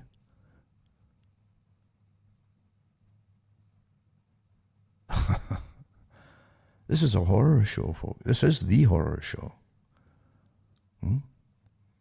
This is the real horror show. And it is real. And everything that they've said already that they couldn't make you do with the climate scare and the global warming scare and the global cooling scare and all the other scares that they gave you, they knew that they were losing their audiences. The folk were saying, "No, we've had enough of this nonsense. We've had enough." And then guess what? They bring it all back, and the Club of Rome says it. All the different sustainability programs we can now underway under the laws to do with COVID. No business will reopen without a sustainability and an ecological survey done on it to see if they even need you, or is it going to affect the soil or the air or whatever it happens to be, or Are you essential, non-essential? You getting the picture? Don't drive cars, Agenda 21. No private vehicles, it said in Agenda for the 21st century. And you have the 2030 one, they want the cars off the road shortly altogether. But in the meantime, we'll give you electric ones until you realise they're no use to you, because they're no use in the winter or a really hot summer for holding a charge. And they tend to explode a lot. And they're awfully expensive. And so is charging them. And equipment to charge them. Yada, yada, yada, yada. And then replacing all the batteries is half the cost of the vehicle. Often. So anyway, eventually you'll be off the road altogether. So all the thing, again, sustainability. Stop eating meat. Well, all the farms are being hammered and they're closed down. Most of the meat plants across Canada are closed. They're importing beef from Africa right now. They're achieving it all under the guise of COVID, aren't they? And they can close any meat plant or any factory that even packs beans together if they want to.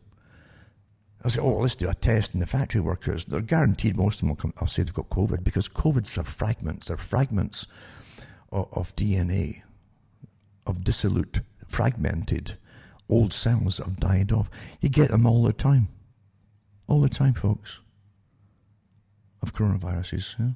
Cold will give you, old cold viruses, bits of it will show up positive. They know this. That's why they picked it. Flu shots in the past will show positive. It's the most unreliable technique ever invented. And it's not meant, really, as the inventor said, to be used for diagnostic purposes. But facts don't matter. Every day there's thousands of new cases. So just go into these factories, and if you get two folk that test positive in their nostrils, with bits, tiny bits of old viruses, they're dead long gone. Or they're breathing from some other person's dead long gone ones as they breathe in the air. Doesn't make any difference. Then they close the factory down. Oh, we've got so many new cases, Guaranteed to get them the more that they test, because it's always been there. You've always got these fragments there, always. They know this. And as they tell you all the cases, they never tell you that obviously folk have recovered from them all, because otherwise they'd all be dead, right? But no, they'll tell you about new cases. I was looking at the ones for the states, the US states. They're testing lots of students at universities and so on. And you see this big spike. Oh yeah, the spike's coming for the fall. I said that would happen back in February. They'll give you a couple of months in the summer, then it'll hit you again, and see it's spiking because they want to lock you down permanently. Actually, for years, you don't know that, but it's for years, to get the whole agenda through. And so the spiking, here it comes again. They're getting all your prep. Oh my God, it's more. If I had an ability to give 10,000 folk in my area right now, this night, a test for it with these swabs, a good chunk of them will come down with, oh my God, imagine that. And so we can add them as cases. None of them are ill. None of them have got any problems with it. And because they're fragments, they may never have been ill with it in the first place. It's just fragments. You breathe this stuff in all the time, fragments of everything. And because again, the idea with COVID can't be fixed through vaccinations, because coronaviruses are all through animal species of all wildlife as well, by the way. You're starting to get a picture here. It's a big plan going on here under the guise of COVID. They couldn't, and they're adamant at the top. There's a club at the top that runs the world. I really mean runs the world, And it has for an awful long time. And they really are fed up trying to convince you to stop breeding, and to stop consuming all that their planet is their planet, not yours. And they have the right to rule it. You see, that's why they've taken over as guardians of it all. And it's necessary you accept it. Prince Charles was along with all this stuff too, because he was such a gullible prune to start with. He had no function, the man. He was an idiot at school, literally, And they gave him this task. But he took his indoctrination from his dad, Prince Philip, who is a eugenicist and who openly has declared there's too many of you in the planet. And just like the animals, it says, we have big estates, and like all people have big estates across the world. He says, we'll see what happens when rabbits come in. They start eating the grass, and the rabbits followed by wolves, and the wolves start eating the rabbits, and the wolves start eating the foxes, and so on. And eventually, if there's too many deer come in, then they'll cause havoc in eating barks of trees and things like that, and they'll die off, yada, yada. Well, it says it's the same with humans. We move in and we take everything over and start destroying, and you need a good cull, he says, just like in the animal kingdom, to balance things out. You should read his speeches he's given at some of the meetings, the world meetings for the Sierra Club and so on. And he's not an unusual specimen of those near the top, They're all on board with it. All of them. As I say, the Fabian Society didn't blame the wages of the workers for poverty. No, they blamed too many of the workers, for those who haven't figured that out. They were quite open about it initially. And Theosophy, Annie Besant, she's one of the founding members of the Fabian Society too. What she meant by women's rights and so on was literally for abortion and all of that, It's all connected, because H.G. Wells said it. You can help the poor and even feed the poor, and he says, and even help stop diseases and so on by giving them better nutrition. What do? They breed. So the problem is the fact that you breed, you see. You can end poverty in the poor by eliminating the poor. Haven't you figured it out, Of course, when you hear these speeches, and you can actually look them up and listen to them, from the horse's mouths at times. You still say, well, they didn't really mean me. Really? Oh, really? Huh? Julian Huxley talked about, he says, many will help us bring in this new order, he said, at UNESCO. Many will help us, thinking they're going to be brought along up into the upper strata to survive. He says, are they sadly mistaken? So they'll use you, all the help. So all those folks in the streets right now want to burn the place down. They use them all. And then they have to eliminate them too. Everybody's used in turn because they're so predictable. And it's very easy to be predictable because you've been brainwashed from early schooling right through to college.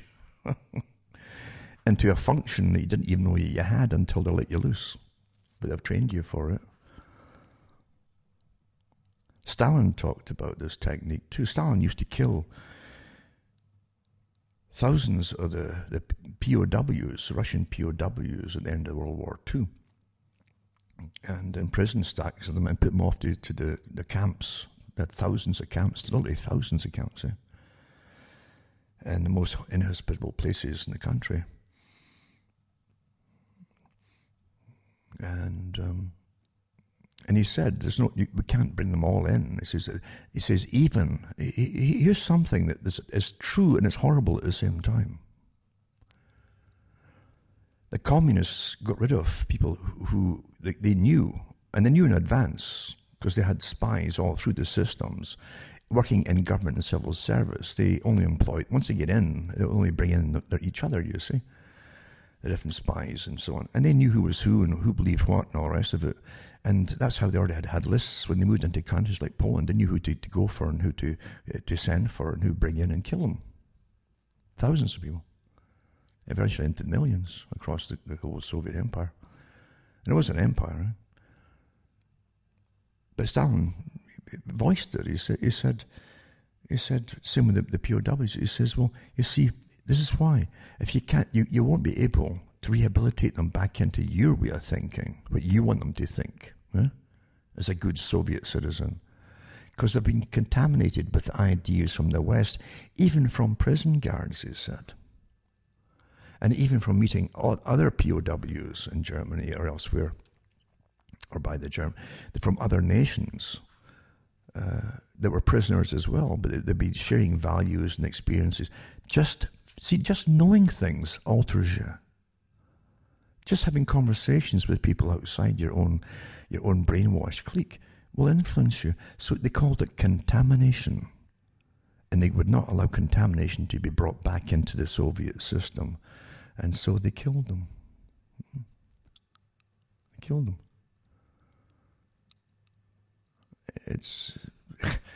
I can't remember how many troops they had too that were Germans who were Russians and fought on the side of Germany. And Eisenhower decided to send them back, knowing they'd all be slaughtered, and they were slaughtered. They were terrible. Real history is a horror show. And we don't learn from it because we're taught that it's not such a horror. There's decent people behind this and decent people who never do horrible things like that. What are you talking about? Well, they do. It's all verified stuff. It's factual. They just simply don't promote the knowledge so much to most people because they want you to be naive and easily led and managed.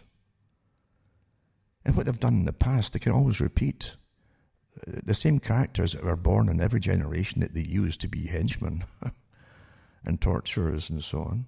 Huh? Nothing new about it. Why do you think you had a beautiful example of the Soviet technique that they've done over and over? You can go back to the French Revolution, the same organization behind it that funded it all and who benefited afterwards, by the way. Even when the rest of the leaders got all their heads chopped off, even the ones who were used to start the revolution and manage it, the ones who really managed it behind, they ended up running the whole country and the empire and the money and everything else. And oh yeah, and but they talked about it. They talked about what you could do by using the people. Huh? Once you get started, eventually you've got to get rid of the people who lead it. Because you'll never have peace then. You can't bring it in. Now you've got a new elite running this show at the very top. The elite can't have the guys who were doing all the killings, walking about and strutting around as they were before, and you've got to get rid of them. That's what they do. But when they started the revolution in France, don't forget, they went to the Bastille, they let the prisoners go. There wasn't a lot of prisoners in it. And one of the main ones that convinced them to let them out was Marquis de Sade, who was a prisoner, an utter pervert. They always used perverts to run the show, really disturbed people, whose whole object, long before Nietzsche came along, was to destroy everything he believed in that was humanly nice. Huh? And so they let him out. And then the Bolsheviks let the prisoners out too. There's old footage of them letting get all these prisoners out. And there's immediately mayhem on the streets. They used them to terrorize the people, burn places down that wouldn't conform. This is during the early revolution. Terrify the citizenry and murder the citizenry at times too. You had the same thing with other countries they went into. They let them go. Then they used the henchmen. And once they've done their work and terrorizing the people, they kill them. When Castro declared he was a communist, like they didn't know, and the CIA helped him in, right? Supposedly. Again, the CIA has nothing to do with what you think it is. Then he released all the prisoners out there too, and that's why he had all the boats flying over to Miami, etc. And you had definitely had gang leaders and things like that come out of it too. Yeah. Always the same technique. So with the COVID thing, letting all the prisoners out, they might get COVID. And guess where a lot of them end up? Because then, once they're all out, at the same time, they're getting the revolutionaries in the street. This is no coincidence. This has all been done before. It's been used before. And what works, like Plato said, in one generation on the public to get a particular agenda through, even in altering behavior or acceptance or whatever of a system, just know the sequence of introduction and it'll work again. This is not coincidence.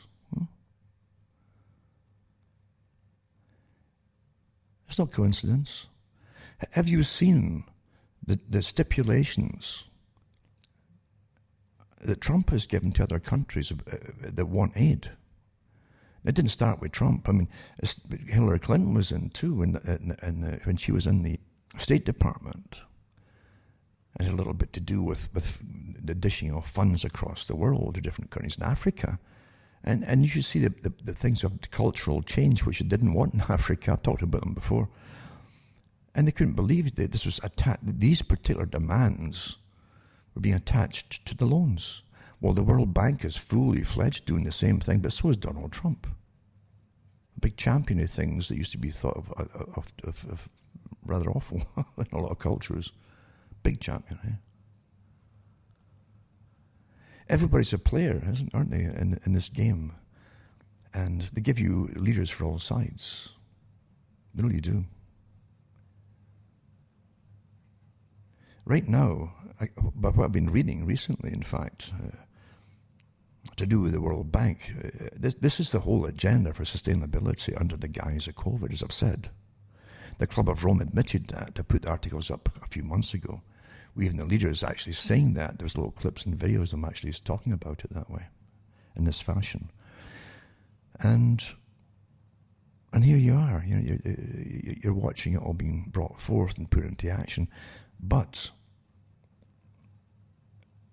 I really think everybody's a player. I think the Chinese were a player in it too. Getting us all terrified in the early days with clips coming out of China, which normally wouldn't come out of anything. China's can clam anything up. And you've got to give the cooperation of the Western journalists and so on to put anything in the papers too. So if China had demanded, this, that, or the other, you wouldn't have heard a word about any COVID outbreak in China unless they were in on it to promote it. So they terrified people with the shows that they showed you. Oh my God, look at the folk with backpacks spraying offices and people in the offices breathing all this stuff in, and these huge machines spraying stuff in the streets, going way up in hundreds of feet into the air. Why would they do that hundreds of feet up in the air? Oh it must be all over the place, this terrible killer virus. And then Fauci himself said he didn't think there was anything for Americans to worry about in the early days. And masks were useless and don't use them. Complete reversal, eh? But you were getting pumped up to be terrified of something, and then you're getting this conflicting story back in your own countries, and then they hit you with the whole agenda. Oh my God, it's here now. Oh, I thought somebody was watching it come in, isn't it? I mean, don't you have special folk that can actually see these things coming into the country? They all went into action. All the papers on the same day across the continent and the world. Same day. All on board with the same stories. Years ago, I was just getting one newspaper because it was the same articles, verbatim, as every other news articles, and probably the same across all TV stations. Just coordination for you. Huh? To be terrified. Be terrified and comply. So again, with Agenda 21, there'll be no vehicles, no private vehicles. There'll be essential vehicles only. And here we go with the whole agenda. Same with meat. No meat production eventually. A vegetarian society only, except for the elite, of course. They need the meat because their brains require it. You don't need your brain, so you don't really require different enzymes and things like that. So, the whole agenda. Post-consumerism, once all the things slow down. Let's have a little tiff. The next part is the tiff with China now. We've got a little tiff with them. China was made by the West. I did the talks years ago when we're integrating completely and funding all the factories to move to China because your politicians all signed on the deals for free trade with China and the GATT treaty and so on. I used to say, I'm saying all this, nobody was listening to me. I thought, no one's listening, you know. Even the folk who were losing their jobs didn't want to hear it. But why? They didn't want to hear that China was all going to China, that the factories they worked in, their bosses were paid to literally move the entire plants over to China. I can remember even guys in different positions as craftsmen, you know, real tradesmen, and articles in the paper where they were getting brought over to China to train the Chinese to take over their jobs and do the same and make the same things in the factories over there. Well, guess what happened? Millions of people were out of work then, and it was millions. Believe it, don't believe the rubbish they tell you. You could see it all everywhere. Chaos. The best enemies money can buy, you make them. Huh? You make them. Huh? You pay for them. Because you always got, the elite who really run you always need some kind of enemy. Always. Yep. To keep you together. Huh? You always need something to be afraid of, or you would just lose it all, you'd forget all that. You wouldn't be afraid of anything. And then you might not just jump to it when they've told you to jump. That is the real system. So yeah, China literally, everyone was given it. Canada was building big dams for them, free, taxpayer, you know. It's like gifts, paying for the buildings of hospitals. We still are paying things through because it's extended under the treaty. The emerging nations, and now India's in it too, of course, all other nations. The emerging nations, you see, when they sign on, get all these freebies given to them. They can make things, even if it's your factories that moved it to India or China, they can make the same things there then for the same corporations owned by the same, and then import them back into you here without paying any import duties. That's a good deal for the corporations, eh? Great deal, actually. But you also pay subsidies on the shipping of the stuff back to you. That's why if you are ordered direct from China, things are so darn cheap. Ever wondered why the postage is so darn cheap? You're paying for all the taxpayers are paying for it here, not the Chinese. India's the same way now. And then you pay for their hospitals and their schooling and and even nuclear plants. I think Canada, again, they can do the reactors all over the world now, but yeah. As you go backwards and fall apart. And then years later, like 20, 30 years, 25 years later, when you really are going through the COVID thing, well, let's just notice now that China's becoming a swaggering character with pushing its weight around. What did you think was going to happen when you fund them like that and you pay for all the factories to move over there to give all of them work so that they could have a great economy and so they would get a rising middle class, etc., and well-educated people? As you went backwards, what did you think was going to happen? Do you really think the world's run by stupid people? No, it's not. It's not. But the plan was for China eventually, one day, to take over as policemen of the world. That was written about, as I mentioned before, in the 1930s by the Rockefeller Group that paid for the big world meetings for the Royal Institute for International Affairs, CFR. And at that time, when they published the book, it was kind of unthinkable because China, compared to a lot of the world, you would say was way backwards, way back there. They didn't have the industry or anything, no. Well, they knew what step by step where they would take it. Most folk can't think long term like that. They can only, it's like a New Year lifetime. If you want to do something, you'll try and get to the abilities to do something or make something or whatever, or achieve something before you're old and die. The corporations and the foundations that that really work the agenda here, the real agenda, can go on for hundreds of years, each one their specialized part of it.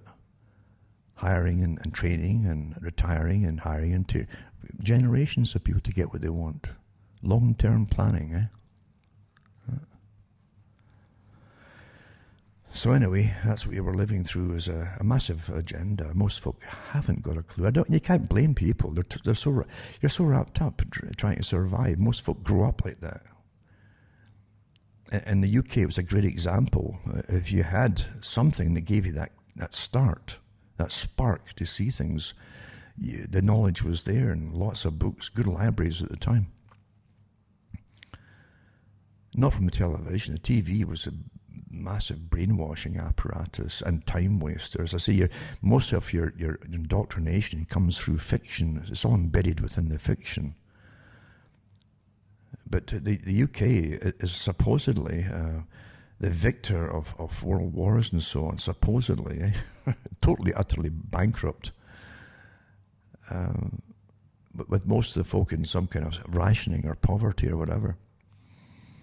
And emaciated, a lot of a real, they're never recovered. I was talking to a fella in Sudbury a couple of years ago, and he's French-Canadian. And we just mentioned Britain, and he says, I've never seen so many ill people in my life. They don't look well. And it's true, they don't look well. And then when you enter the studying of intergenerational defects that happen with genetic disruptions of types of food, lack of food, and so on, and when you realise that Britain was on ration, it came from in the 1800s through poverty, and life expectancy for workers was very low. And really, it wasn't even subsistence wages, it was pure starvation, literally starvation wages for folk. Into the late 1800s in a Boer War. Again, every war took masses of taxes to get raised and so on, new taxes to pay for all. And the laying down of railway lines across India, for instance, the taxpayers paid for all that. They paid for the militaries they got nothing out of it, all the people except the bill. But the clique in London reaped an incredible harvest. All paid by the taxpayer. And then they hand the public the bills. Same for the World War I and II. And rationing through World War I, Great Depression, into a Great Depression. The Great Depression lasted in Britain right through to World War II started. And still they're on rationing then. So we went on through that too. And then up into the 1950s. And it wasn't until the 60s they started giving a little bit of light. At least through propaganda. Let's have the swinging 60s and happiness and a new type of thing, and songs, and the songs, and then they gave you stars. Most folk were just as poor as ever. They weren't stars. All show, propaganda, and so on. But yeah, the effects of intergenerational malnutrition is still going on. Never mind other things too that can affect you intergenerationally through certain things that are introduced into the body from other sources. But yeah, he did notice that. It's really interesting to see how your makeup is changing all the time. I've mentioned before of a book I got. It was a well-known book put out by a dentist who went around the world in the early 20th century. And he got photographs of families, maybe 3 generations, and children, parents, and grandparents together from different groups and even tribes across the world, and in Canada too, and Indian tribes as well, and showed you the effect of just the processed foods. It had to be that at that time, and you could see that the parents were a little bit changed. The facial structures would change a little bit. The room in the mouth would narrow a little bit. But the children would start looking like the ones in Europe and who'd been through malnutrition, as we thought of all being, where the mouth would really get small and the teeth would get crushed together and overlap and things like that, all those problems. But you see the mouths and the cavities and the spacing and the arching of the mouths of the grandparents that hadn't been brought up in the processed food system of the white man and so on. And they were much bigger and healthier, etc. Well, if that did that so quickly, just the food system and the additives to the foods for processed foods and so on, in a generation, what do you think a few generations would do?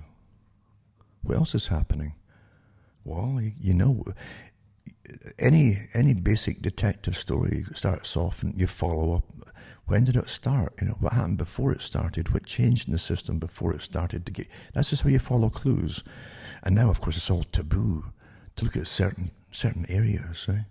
Especially now. It's all connected, isn't it? Has to be. What else happened to change the physical structure of people and make them allergic to everything? I'm allergic to everything. Everyone's got compromised immune systems of some kind. Your allergies, food allergies, all kinds of allergies, skin allergies. Never happened before like this. Something hit your immune system. I wonder what it could be. And when did it start? Well, there's something to ponder, eh? You can only look into the truth, as I say, if anything, by accepting you might uncover horror. And most folk can't handle the truth. That's so true. It is so true. Can't handle the truth. And you can't blame them at times, because we've all had the training to be, it's a nice world, and like Bertrand Russell says, we'll train the people to live that their country's the best one. It didn't matter what country it was, right? Everybody would say, we're living in the best country in the world, and we've got the best education system, we've got the best healthcare system in the world. They said that. We'll train the people. They'd all believe it. You get the same propaganda everywhere you go, in any country. There you go. I used to laugh too. Remember when I was really small? We were never small in Scotland. We were wee, That was a difference when you're wee, you see. You had all these old movies from the US that they'd play on the BBC at night, on the weekends. At one time, there was just the BBC, So they had a complete monopoly on propaganda. But I remember seeing an old movie, and they had a well-known actor at the time playing Abraham Lincoln. And at the end of the movie, it's black and white, actually, and at the end of the movie, a little boy comes up as Lincoln's getting on a train and says, "Could I be president one day, Mr. Lincoln?" And he says, "Son, in America, you can be anything you want to be," you see. And that's the kind of propaganda they gave out then. I mean, folk had no idea, and you still have no idea, that the people you're talking about today in politics, and the Clintons and all the rest of them, were picked as children by organisations. The ones in Britain are the same. The Tony Blairs and all these characters, they're all picked as children by charitable foundations, they call themselves. It's going to improve the world. And they admit that. They'd actually picked them as children. The Cecil Rhodes group, you get a Rhodes Scholarship. That was also how they picked the leaders for the last 100 years. And they'd have people who would note, and certain teachers in every school would note too, on the lookout. They're getting paid to be. And they'd funnel them off into the intelligence services, and sometimes both, by the way, into guidance to become politicians for the future, maybe 30 years down the road. The ones I mentioned in Britain, their websites are still proclaim what they're doing. They're creating future leaders by getting young children. They have children's groups, just like the Young Communist Party, same thing. But they're presented to the public as adults. You never heard of them before. You'll know nothing about them. You're given a very little about their background, and they're all trained to act in a certain way, and you'll be more intellectual looking, and this other one will be a bit more radical left, and this one will be... They're all trained in advance. So that's how it's done. In every country across the so-called democratic countries.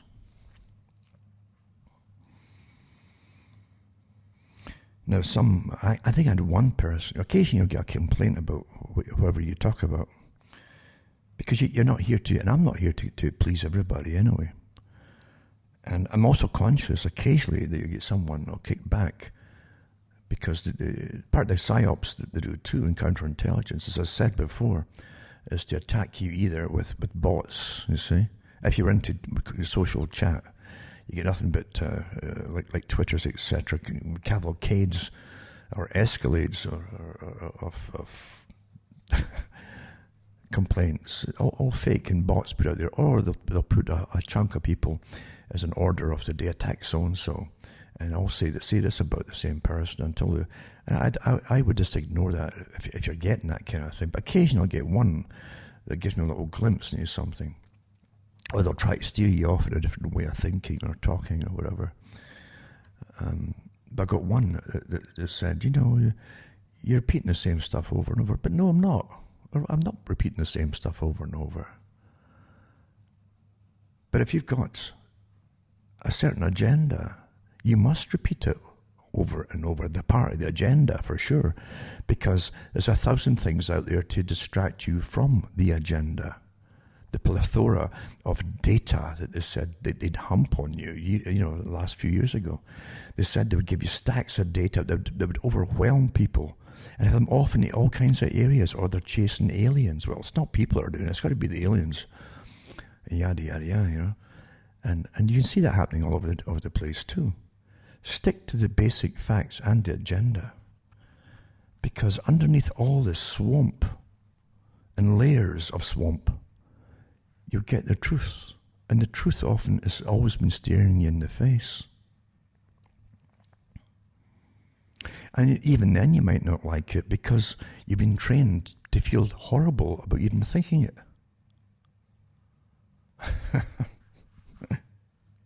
It's a hard thing even to accept that they're completely evil organizations out there around the world. I mentioned it so many times too about the Bond movies, James Bond movies. The main enemies they had in James Bond movies, written by guys at one time that were in MI6, for instance, or John le Carre, and characters like that were involved, and you get little things coming out of little interviews that they would do and so on. And Ian Fleming, Ian Fleming, Alexander was the guy who invented penicillin. But you get little bits coming out of them too, and they're different stories that they would put out there for public consumption. But the biggest enemies on the planet were not countries. Maybe within countries you would have these same clubs, or private clubs, or even an international club. But there were the ones like the Cobra, and you had Spectre, and all these different ones, and all these different organizations run by very powerful mafia-like, real mafia, not the little Italian mafia groups, but the real big mafia, international. Until they ran world banks and so on. Well, that's how it really is, folks. With a different agenda, with their own format as to what they exist for and what they're going to do with the world. That's what you have. And how many times can they give it to you? Yeah? And the writing, some of the writings are pretty awful, Again, it's for public consumption. They don't want to bore folk with too many facts, because folk will switch off. They want entertainment at the same time. But yeah, you would see the different characters, the Blofelds and Goldfinger and all the rest of them. They knew how to manage whole nations.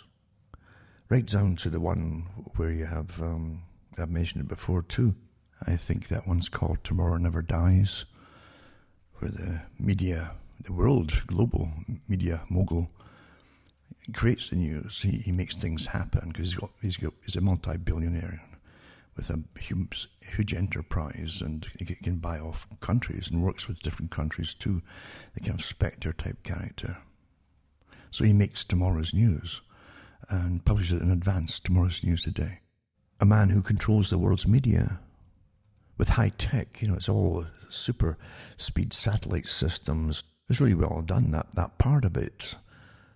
And that's not so far from the truth today. It's closer to it than a lot of it, actually. But they show you that the real evil characters. Another one, too, was Quantum of Solace, which had a multi-billionaire philanthropist that had a philanthropist he was. He just wanted to be an environmentalist and help the planet as he took over the supplies of water across the world and diverted subterranean water flows and so on to make a fortune, because they said tomorrow's money is actually water. That's where tomorrow's gold is water. And so under philanthropy, he was taking over lots of resources.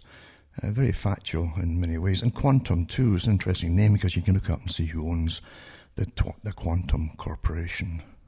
Another big philanthropist. The way it was done, how it was presented, how the folk will go and clap and think it's, oh, what a wonderful person this is. An arch-villain, you see. That's what you're dealing with, is arch-villains. You really are. I mean, you ever wonder why the media's always shut up about Epstein? And we're told don't go any further, because he was lowered down the totem pole here for this big organization. That's why they were told to shut up. But the characters behind them and up them, above them, they're part of the real, mob that they can run the world here and the finances of the world. And that goes for wars and everything else, by the way, And literally, that the blackmailability of all these politicians and generals, anybody who's anybody, men and women, totally blackmailable. This is straight out of James Bond. People who run countries and are never elected to the countries. But it's no different than when the Royal Institute for International Affairs and the Council on Foreign Relations, the private club, remember, a global club for world government, and world domination of all resources. Rockefeller was in it, a whole bunch of them. And there they are, drafting up legislation for governments in Canada, the States, and Mexico to jump in and agree and sign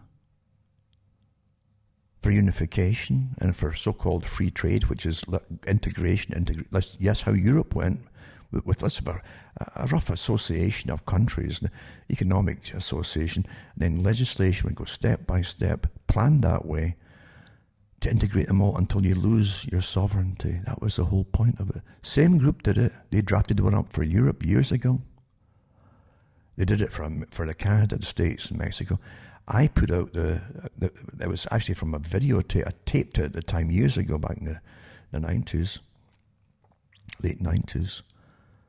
And then again, just after it, before 2005 again, when some of the leaders of it came out as the Council on Foreign Relations for Canada for the first time, a private club, admitting that they drafted it all up for the integration. And how wonderful. And it was signed by, well, the public had no say in this at all. See, private clubs, all these circles down below, there's levels of them, but they all belong to the big one at the very, very top, folks. And you'll often find the leaders that come out as spokespeople have it's not just a horizontal interlinking of these circles, it's upwards as well, you see. So certain ones go up and up and up and up and get higher up into the upper echelons, but they're still workers. But when it came to the Epstein thing and the people who funded him and all the different revelations that came out with Whitney Webb interviewing Farmer and different people, this is amazing stuff. And it's been just immediately just covered up with the COVID thing. Just shut it down with the COVID thing and distract them, because it's so important to know it. If you want to know how the world works.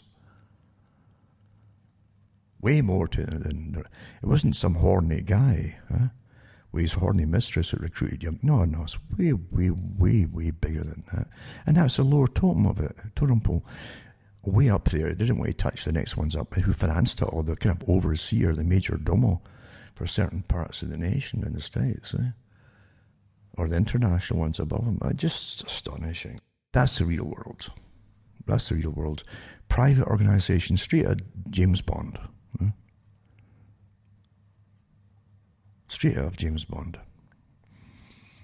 That's how it's done. That's how it's really done, folks, for those who don't know. I had to laugh, too, how they show you little ideas, in a sense, ideas based on little truisms, where I think it was Jodie Foster was in a movie. Was it Contact? Was it First Contact or something? I can't remember what it's called. Spacey thing, but it wasn't the greatest movie, I thought. A bit boring. Sci-fi type. But so this machine that was getting made, a massive machine, it looked almost like a big Ferris kind of wheel type thing, but spun in different directions, or a big gyroscope. And then they drop a capsule down through the middle of it, this time warp thing, and you'd be whisked off into some other dimension. And so Jodie Foster supposedly had been trained as the pilot of this thing, you see. Although he didn't do much except sit in your behind, I think, and it guided itself. But regardless, it was cancelled. It broke apart at the last minute through, again, subterfuge or something, or terrorism. And of course, the poor girl's heart was just destroyed. I mean, here she was going to be a famous and yet, well, she gets a phone call at night, and everything in her home is electronic. Starts talking to her and telling her to look on the internet and things like that, and she does it all in bingo or put on the TV. Everything was obviously controlled from some other outside power, right?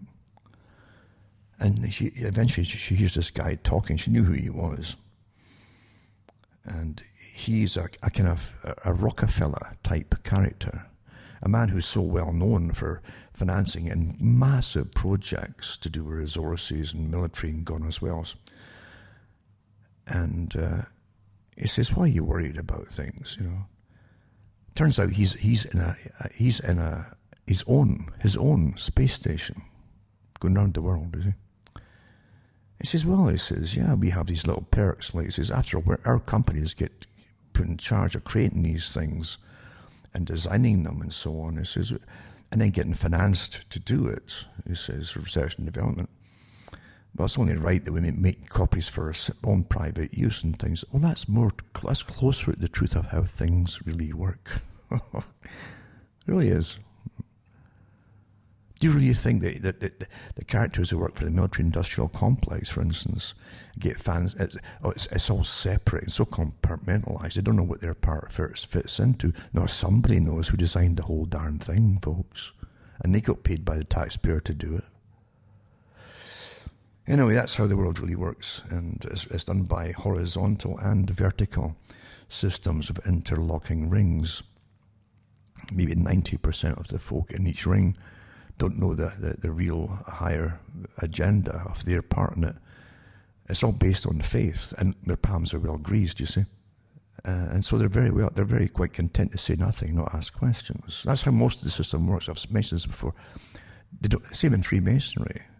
You don't get up in Freemasonry by asking what's the higher degrees meaning. So no, you get your mouth shut and you listen. You know, the whole idea in Freemasonry, they show you that with the three monkeys, you know. One's got his eyes covered, one's got his mouth covered, and one's got his ears plugged. And that's what you do. It's based on faith. That whatever order you're given from above is for a legitimate reason. You don't have to understand it. It's very much like Marxism, because that's based on the same thing. You'll never understand true communistic science, you see. The science of it, pretend it's a science. And that's why they'd always go to Stalin, who would reinterpret things for you. And you never mentioned that he told you a different thing the last time you asked him. No. Just accept the new saying as some point of wisdom, and you're just too dumb to understand it. But it's the same thing for most organizations, because we are, again, so well studied. They know all this about us. Most folk will shut up to get up the ladder. Politicians know it too. You don't ask questions when you join a party.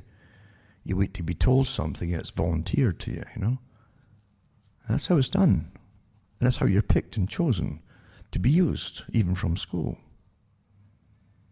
Someone who's too bright won't follow agendas. Their ego can get a hold of them, you see. They want folk that will go along with agendas and do what they're told from higher powers. Freemason is the same thing. If they got a use for you at the top, you'll get out the lodge you joined, and you'll be pulled into some other lodge that's got higher functioning. And then they have them for corporations, and they have guys who are just CEOs in certain lodges. That's how it's done. Forget all the occult stuff, but the fact is they get orders, and they're sworn to secrecy. That's why these organizations exist. They're already sworn to secrecy. And again, most folk, even in the military, think it's a brotherhood, and if you're in the military, you want to believe that whatever you're told to do is for a good reason, again, like communism or Marxism or Leninism or Stalinism, that you just don't understand. So that you've got a faith. It's based on faith. The worst horrors are based on that kind of thing, you know, and secrecy. And true faith, there should be no secrecy. There can't be any secrecy. And true faith.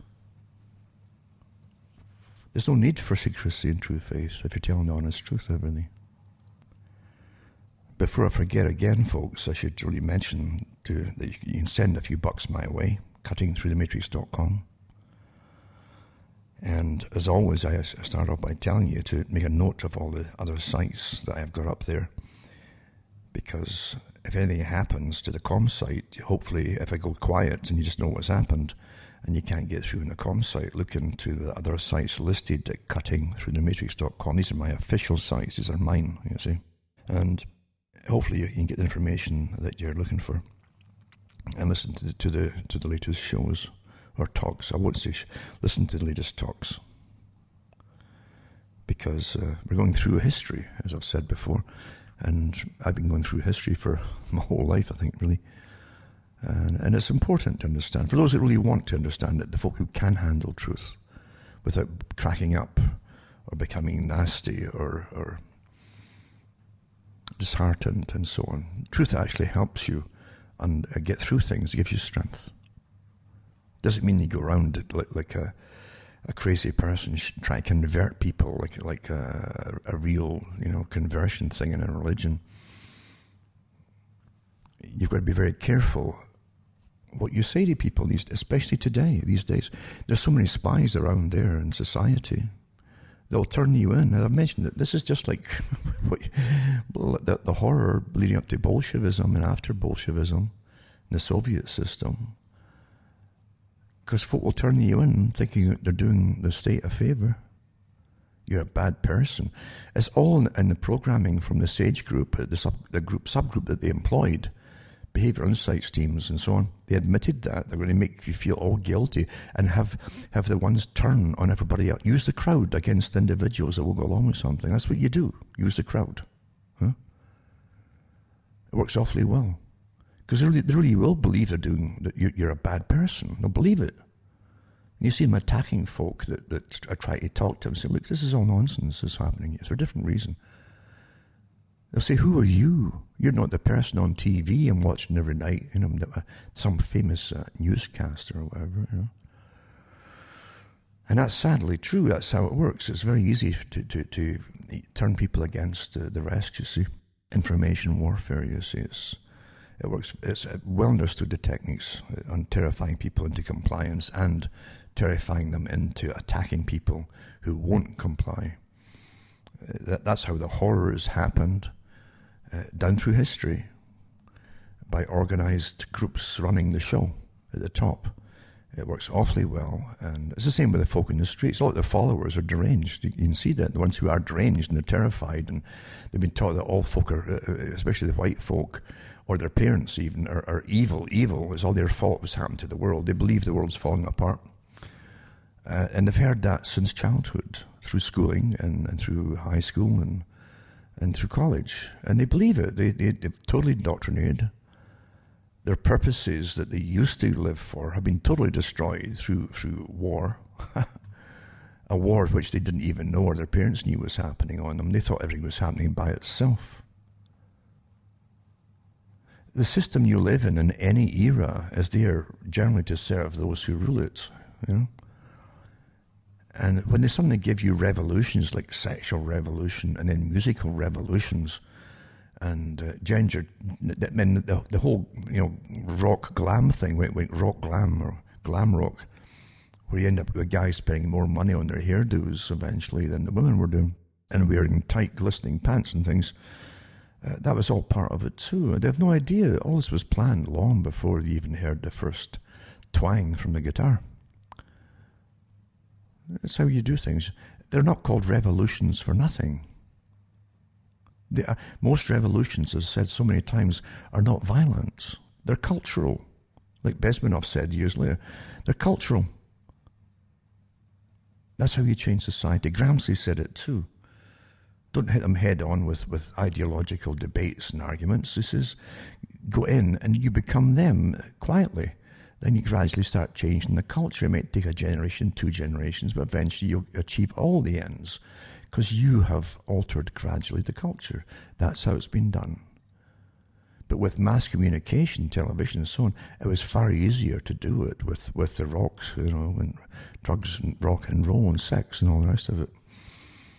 And then you deal again, as I said, with the fallout of sex, with unwanted children, with national health services and abortion and so on.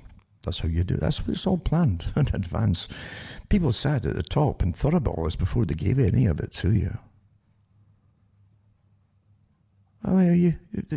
But when you're young, you don't realize. You think, oh, they're doing it all because they want us to enjoy ourselves with sex, right? Really, is that what you thought? Of course you did. That's all it was promoted, eh? Then the marriages fell apart while communist planks are all getting fulfilled, eh? Interesting that the Soviet Union, they had some main spokespeople when they first started them, with the Bolsheviks and so on. They had a woman there who was in charge of sexual progress for the Soviets, and she was all for free sex and eventually, you know, abortion, the whole thing in the early days. And they realized she was having such an impact. She was heavily promoted by the Soviets at the time, by the government, the Politburo, that they were getting an even worse name abroad in the countries that they weren't going along with it in the moment at that time. But also inside Russia, the people weren't breeding. And it's like, you know, if it goes on like this, they weren't having live children born and all the rest of it, and families to take care of them.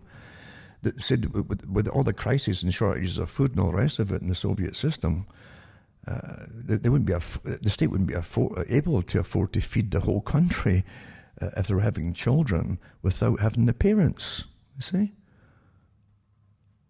and so they got rid of her. They literally got rid of her and kicked her out of the country, and I think she went over to the States eventually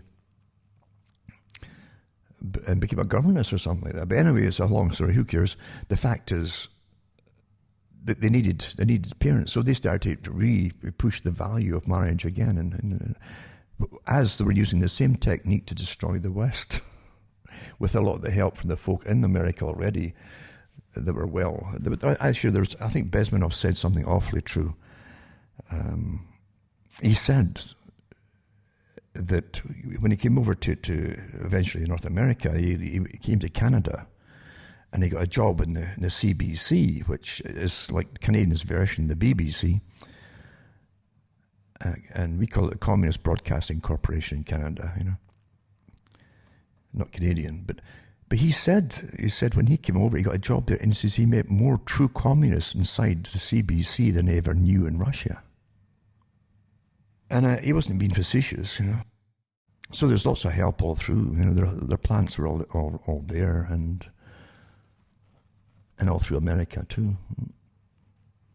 And many of them now are emerging again. Some of them who still lived through it, from say the riots of the 60s, etc. And some of the organisations that now police all of you is quite amazing. Were classed as terrorist organisations back then because they were blowing up government installations inside America, New York, and places like that. They're now prominent people now running the show. Same folk, eh? And their children are out there in the streets, a lot of them, too, guiding a lot of it. It's amazing to watch it and see it happening. And by knowing it, you almost at times wonder what century you're in, because it's like repetitions of what you've read before. Down to a T, with the same slogans and everything. But again, it's for a purpose that most folk never quite figure out. Because they are, with COVID and all the rest of it going on, they want to bring you into a post-democratic system. That's been on the cards for years. In the 1970s, the Club of Rome, the big think tank for the United Nations and for the big groups like the Council on Foreign Relations, it's a big think tank, came out and talked about democracy was just too slow and cumbersome, and they couldn't get the big projects done because you have to please different groups and you can't have them all pleased at the same time. So democracy was just an impedance, you see, to their progress. So welcome to the post-democratic system for those who haven't quite figured it out. And sure enough, since 9/11, you've been losing all the rights you had anyway. And you're getting used to being guided and told what to do and rubber stamped and dropping your pants at airports and stuff like that, and taking your shoes off like some prisoner. And there you go. It's incessant now. It's all planned that way, folks. They're not separate incidents that are happening, like 9/11, the COVID today, and no. These are all steps in the same program, thought out to be a continuous program of re-education, as I like to call it, and reformatting society and the human being itself. So go into cuttingthroughthematrix.com, send a few bucks my way. Maybe you can buy the books and discs if you want. And you can see how to do it on the website. Cash is okay, PayPal's fine, checks are okay. And I think MoneyGram too is still okay with some countries. I know that international postal money orders are not getting issued by some countries, but some of them are still issuing them, which are okay to be cashed in other countries like Canada. So there's ways to getting cash to me, and hopefully I can keep ticking along here, because it costs a lot of money just even to have all the sites up, and never mind the fact there's nothing else I can get doing when I'm doing these talks, because there's a lot of information to process every day and through the week, and putting things together and answer people too. And I really do like to hear from everybody, even if I can't get back to everybody. I read the stuff because you get the experiences of real people. As we go through all this together, you'll see it from different points of view and from different eyes, different countries, different experiences, but you get a bigger picture of everything, and that's real history you're living through. Not the authorized history. It's probably been pre-written before they gave you COVID, just like 9/11. I'm sure they had the authorized version of what was going to happen pretty well shelved somewhere before it even happened. There's always an authorized version that was contrary to reality and the experiences of those that lived through it. So it's awfully important to keep let me know what's happening in your own lives. No one's unimportant here. No, there's no one unimportant here. Everybody's very important. And don't ever get cowed down to thinking that you're irrelevant or unimportant. It's so untrue. I don't care what you do or how you live or anything. Everybody is very, very valuable in life. And don't ever let that be driven out of you. Collectivism and the communist type system is meant to make you a cog in the machine until you really will see yourself as a non-human being, along the Julian Huxley type of idea, dethroning humanity from its pedestal as something special and superior. Well, when you see the abilities that that reside in everybody, and the feelings and emotions and the decisions you can do to do good if you want to. Animals don't have the choices. We have so many choices. And there's definitely a battle of good and evil on the go here. A real battle, folks. With the same, I would call them pretty well demonic characters that gave you these slaughtering revolutions of the past. Let loose on the planet. There's no doubt about it. So as I say, help me tick along by donating to me at the very least at cuttingthroughmirrors.com, and don't be afraid to send me your thoughts and your experiences and your observations on areas. I mentioned before too, I've had so many trains go by, heavy trains, heavier than I've ever seen them before. And there was a big lull, of course, in the last few years, a massive lull in heavy trains, maybe a few a day, maybe 3, 4, 5 at the most in a day, but nothing heavy like that.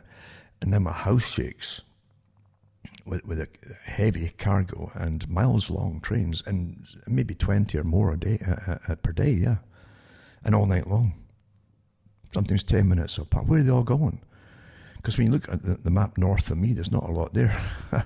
But we do know that that's where they have the big NORAD underground centres way out in the wilderness there. And they'll fly in all the important folk in and take them in by train to a certain extent too. But it's not for the general population, obviously. And they're stocking up on foodstuffs and heavy stuffs and propane gas galore, trains of it sometimes, like never before. And you're looking at being locked down for some years. That's what I'm seeing here. To come out of this COVID isn't going to be a quick thing. It's an excuse, you see, for a whole agenda for the 21st century. Yeah? And that has to be accomplished under the guise of different things, under crisis guises. That's where disguise comes from.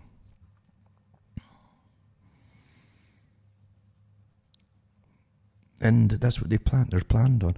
The World Bank has said that this is going to go on for at least 5 years, meaning permanently. Huh? You getting the picture? And hence the need to terrify the public. Oh, Spike, we're all going to die again. Oh my goodness. Regardless of all the exposés of the avalanche of pyramids of lies we've had already exposed and verified, by the way. This isn't just conjecture. And they're at it again, the same thing. Eh?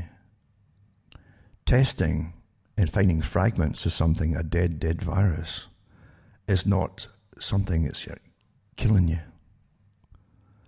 Most folk, as I said, the university is there. I saw this graph today, and they show you all these thousands of students. They show you state by state by state. And down the side of the list there too, it showed you all tested positive. And down the list on that right-hand side was hospital cases. 0, 0, 0. There was none at all. Nobody's ill with them. But most of you. So it doesn't matter. Facts don't matter. Even when you're using their facts.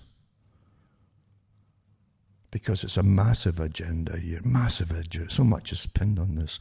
And it's nothing to do with you or your voting. Because the group that run the planet don't get voted in. But they put the folk who get voted in place in every country. I better give you some articles before I run out of time, huh?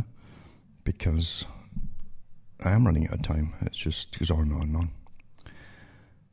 A lot of pertinent articles too. I don't just pick them willy-nilly because you're overwhelmed with too much data. A lot of it partly true, some really falsified. You really pick the stuff that's got some truth to it by verifying it. And you can verify articles or at least the truth in certain articles for yourselves from the official sources when they quote them. And one of them is from, Helena Handbasket, Helena Handbasket. And that's from the Irish Sentinel. And it's talking about possible and probable legal action needed to deal with the Irish government treasonous COVID tyranny. Yep. And it says that in the same week, the CDC in the US admitted that their mortality figures for COVID-19 were completely bogus, and they did, saying that only 6% of the COVID-19 deaths, because I had thousands and thousands put down as deaths, anybody with a particle of a fragment of the particular DNA from the virus, from dead viruses, would show up as positive with this silly test that they do. Anyway, it said only 6 of the COVID deaths could be directly attributed to the virus. It seems that now Ireland is also admitted to falsifying figures to terrorise the Irish people and as an excuse to decimate their economy. This is the agenda. This is an agenda, folks.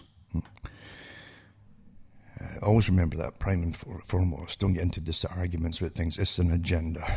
They've told us a world of austerity. I gave the talks on austerity years ago from the United Nations on the folk that were associated with it. The figure for Ireland comes in even less than the CDC at 5.57%, equating to a rather conveniently rough figure of 100 deaths directly from COVID-19, allegedly. And even then, there'll be other reasons, I guarantee you. So for the country, 100 deaths.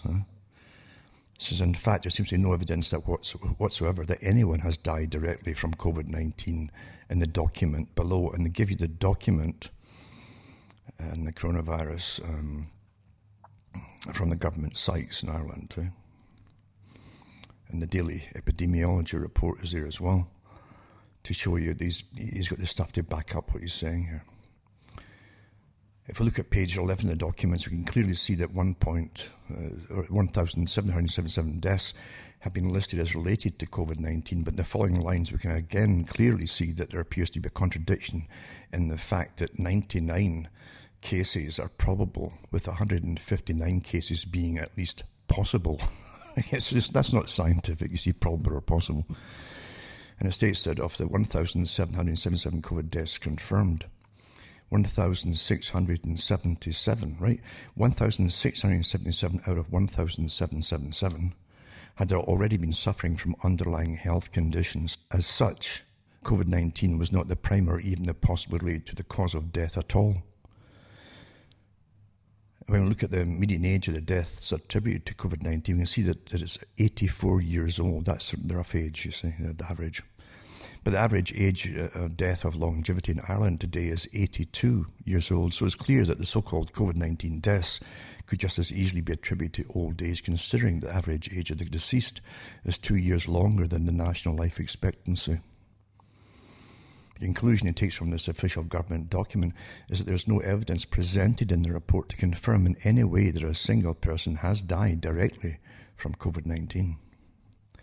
And it goes on to say it. So again, all it does is point to what he says here. Says this is high treason, regardless with all this evidence here.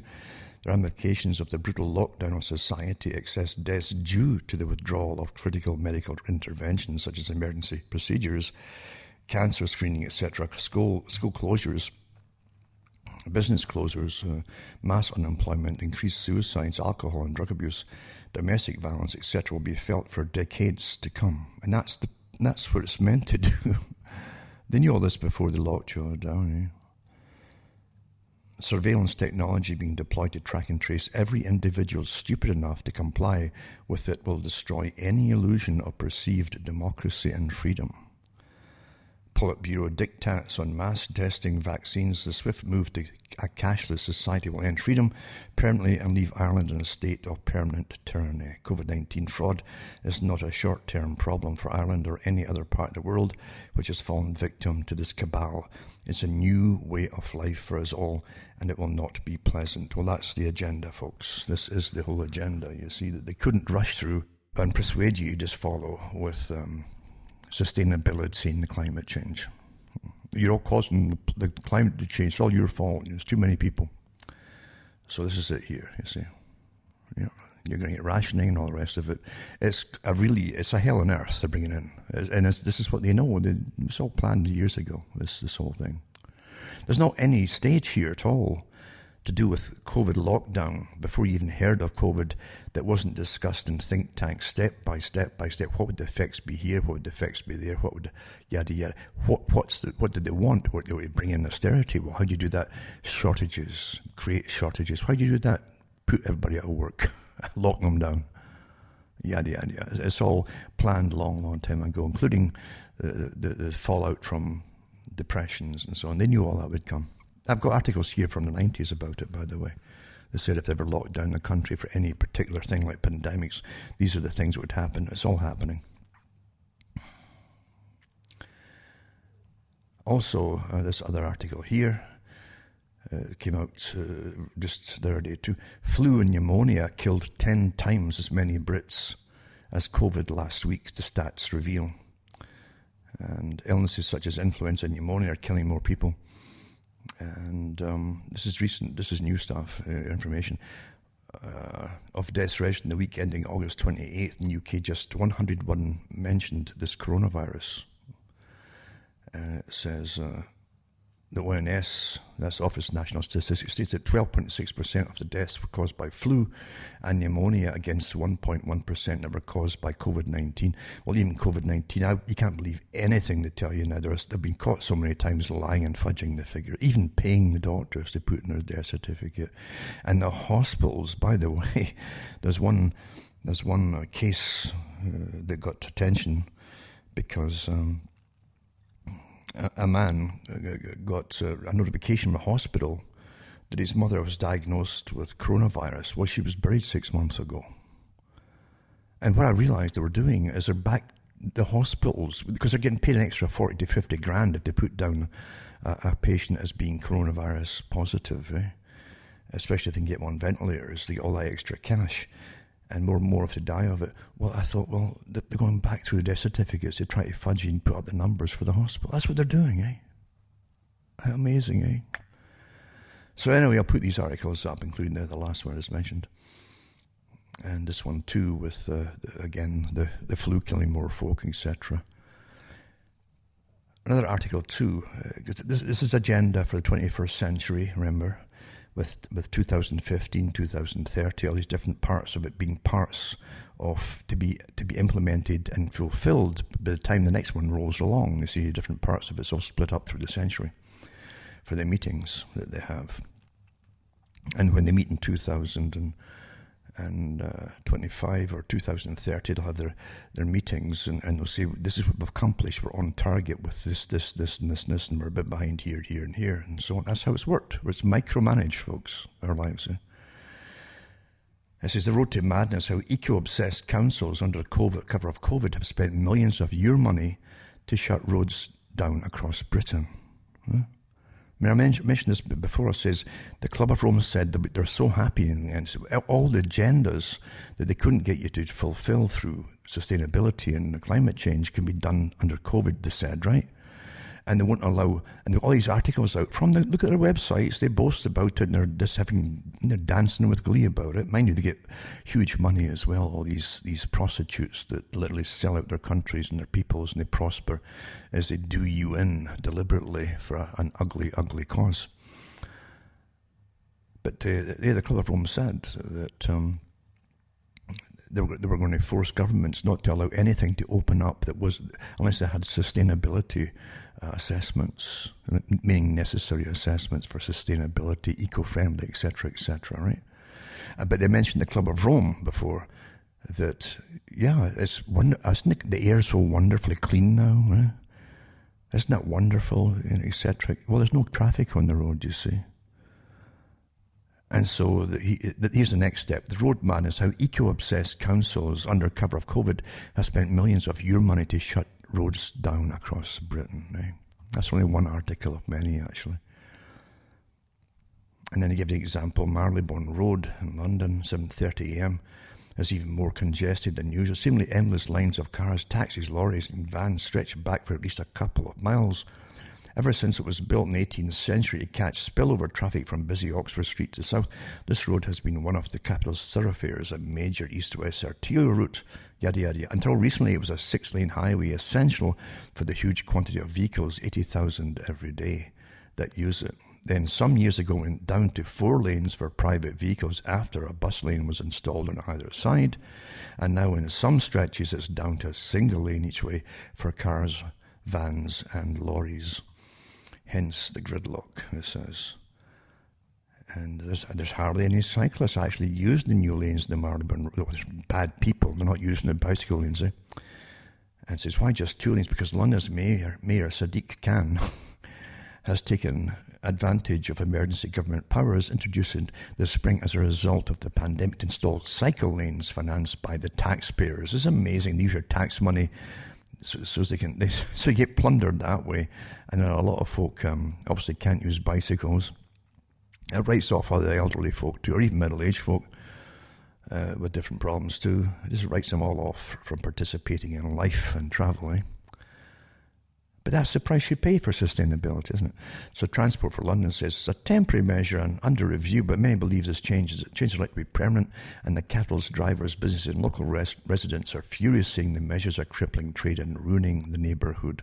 That's one of many as they introduce the agenda for the 21st century, with its next part, 2030, etc. Not so far off, And what did they say too? The last sustainability meeting, and a lot of countries signed on to end private cars in the next few years by 2030. Germany signed on to it too. It was published in the papers. Another one too is and your democracies are there to save you and make sure that you can stay alive. That's another lie. 10 p.m. curfew could be introduced across Britain after move worked in Belgium. So I guess if they chop heads off in Saudi Arabia for certain things and stuff, we should do the same in Britain, shouldn't we? Maybe it's already been happening, think back on it. But there you go, after move worked in Belgium. So that's just the excuse I've used for years. I've noticed that, well, they do it in this country, so let's try it here. And this is how they do uniformity across the world and everything, big agendas. And it says it comes after drinkers in Bolton were told to finish their pints before being kicked out of the pub early in an attempt to curtail young people partying, which is thought to have led to a surge in coronavirus cases.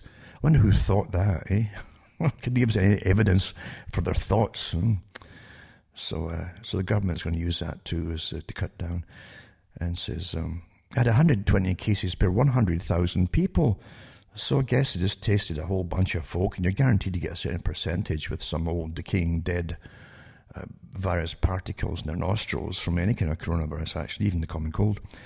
And it says, as contact tracing revealed, the rise was fueled by citizens in their 20s and 30s spending time in pubs.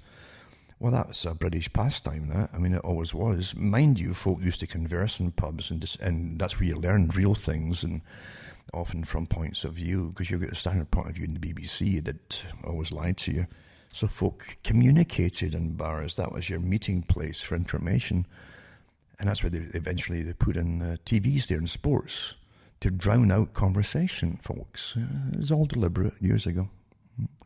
Anyway, according to the Daily Telegraph, ministers could extend the curfew to the entire country after the measures had succeeded in Belgium, So a senior government source told the paper that ministers have discussed the possibility of extending it. Jeremy Hunt, he should be hunted, Tory chairman of the Commons Health and Social Care Select Committee, asked the Health Secretary on Tuesday if the government will look to South Korea and Hong Kong as examples of good practice for stemming an increase in cases and avoiding a second lockdown. Responding, Mr. Hancock told the Commons, in some countries, not only in the Far East but also closer to home, they have seen a rise in cases, especially among younger people, taking action, and that has turned the curve. Well, no one's going into hospital with it has been sick, folks. It's good that you can get it and not know it, because then you get immunity. Otherwise, you would get sick and you wouldn't get over it. So they always give you the cases. They're not going to say, wait a minute, these folk, a month later, they're all fine. They've got antibodies, so they're over it. And that's what happens. Otherwise, they'd be sick in hospital, but they're not. And that's what's called herd immunity. That's how you get herd immunity. That's how you've always got herd immunity in the past. But facts don't matter when there's a big agenda here, right? Another article, 2 households to be banned from meeting each other in Birmingham, Solihull and Sandwell. Leader of Birmingham City Council said the move comes after an increase in coronavirus-related hospital admissions. Oh, so see, the same propaganda across all the media, you see. Oh, there's a spike happening. Getting you ready for a complete lockdown for the entire winter into next year. Isn't that amazing? I mean, Fauci said at the beginning, right, around about February, after he denied that the US would even be hit with it, or bothered with it, when he got on, really going with it, he said, oh yeah, he says it's going to be total lockdown. Life will never be the same again, he said. This will last a lockdown right down into next year at least. Yeah. You can take it to the bank, they tell you at the time.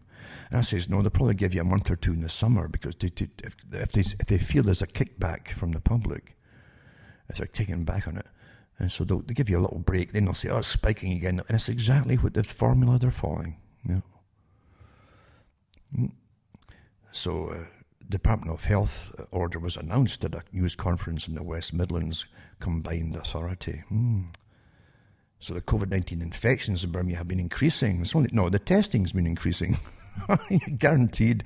Remember the fellow in Africa as a prime minister of a country there, and it was genuine. He did put in all the samples of these swabs from even swapped fruit, he even used motor oil, he did that too, and different things, and sent it off to the same WHO lab in the country, and all came back positive for COVID.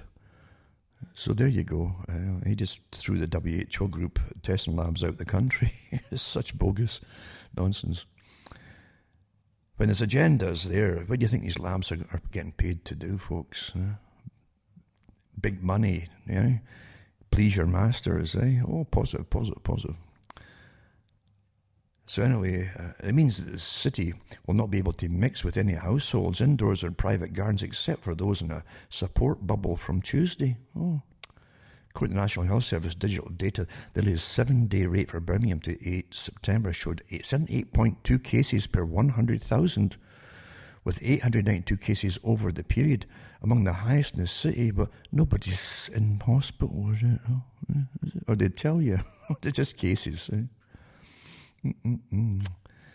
But again, facts don't matter anyway. See, this is a very important agenda. They've worked on this for years to get this to this step here. And motorways in England to trial, in our part, falls in with getting you off the road. Just coincidence. So they're going to do a trial 60 miles per hour speed limit. And this is your highways, your major highways, your motorways, and bid to boost air quality. Again, here's your agenda, get them all off the roads and just fulfilling it all under COVID, So 4 areas of England's motorway network will have the new limits installed. I love how the democracies, the people are never ever consulted, So we trialled on stretches initially of motorway to combat air pollution. Well, this is for the whole country, where it's going, very quickly. And they'll give you all this, it's so wonderful what's happened. But mind you, if nothing's getting moved or transported, you'll starve to death, because it's all travelled by road or rail. Diesel, So anyway, it's going to be cut from 70 miles per hour to 60. And it'll be rolled out in areas identified as exceedingly safe, or seeing safe nitrogen dioxide limits. It says, wow, there you go. They'll be enforced 24 hours a day on 4.5 mile stretches, effective from the end of September, with a review after a year to check if air pollution lowers. There you go. There you go. So nitrogen oxide, it says, is released from car exhaust and leads to global warming. Oh, see, there it's global warming. Darn, that's that global warming again. Around 40,000 premature deaths each year linked to poor air. Prove it. Give us the statistics and the facts and stuff, 40,000 exactly, not 40,001 or 41,000, not just 40,000. 40000. There you go. That's when you know there's a con taking place. Ultimately, the air quality challenge will be solved at the tailpipe by vehicle manufacturers and changes in vehicle use, meaning you won't be able to drive at all. Until it happens, we'll continue to extensive program of pioneering research and solutions, it says. Yeah. And they get the cops to enforce it all. Other motorway speed changes, and they've got a whole bunch of things here too. has set a target to end conventional car and van sales. There you go. See, get the combustible engine off the road by 2040, and for almost every car and van on the road to be a zero-emission vehicle by 2050. Well, they've already signed on to have that all done again by 2030. I think some had signed on to. So I'll put these articles up to show you that agendas for sustainability is all underway, folks. Right? Ohio, get ready for COVID-19 FEMA camps. That's the Federal Emergency Management Agency. And don't blame Democrats for Republican Governor Mike DeWine's dystopian partnering with FEMA to set up isolation camps throughout Ohio to fight COVID-19. DeWine is undeterred by multiple court orders striking down parts of his unconstitutional mandates. And as long as our long national nightmare of 15 days to flatten the curve drags into 6 months, many of our nation's governors and bureaucrats are inventing new ways to wield their power. They're all getting paid off to do. That's where they're put there, folks. They grease the palms. And the ones who hang out there, stand out long, they stand off, they won't accept it right off the bat. Just get offered higher bribes until they go along with it. That's how the system works across the world, right? And it says, on August 31st, without much fanfare and with almost no news coverage, Ohio Governor Mike DeWine lost his way, as a Republican lost his way, ordered Interim Director of Health Lance M. Himes to amend the insidious and unconstitutional health order the state's citizens have been suffering under since March to create what amounts to FEMA camps. It says, never mind that deaths in hospitals have been on the decline in Ohio since July the 1st. Actually, a lot before that, the real deaths. You see, the COVID thing was just flattening off through May. It was going way down, woof, plummeting, which is normal for these kind of viruses, by the way. Another article, too, from Zero Hedge. Woodward book exposes General James Mattis's plot to overthrow the U.S. government. I mean, there's no real disagreement about what went on here. Eh? According to pre-release, except from the Washington Post, Bob Woodward writes about a discussion between General James Mattis and Director of National Intelligence Dan Coates about a plot to overthrow the elected government of the United States. Mattis quietly went to Washington National Cathedral to pray about his concern for the nation's fate under Trump's command and, according to Woodward, told Coates, there may come a time when we have to take collective action. Since Trump is dangerous, he's unfit. And it's got links there to read more about it and so on. That's from Zero Hedge, that article. These Black Lives Matter riots, you see how they're all led by white youngsters, eh? And some are not so youngsters either, by the way, you know. But as I say, the ones at the top, I've no doubt about it, are the same characters. They're run by intelligence agencies, which also are completely connected with the big tax-free foundations, as you well know. These are part of a massive intelligence network system.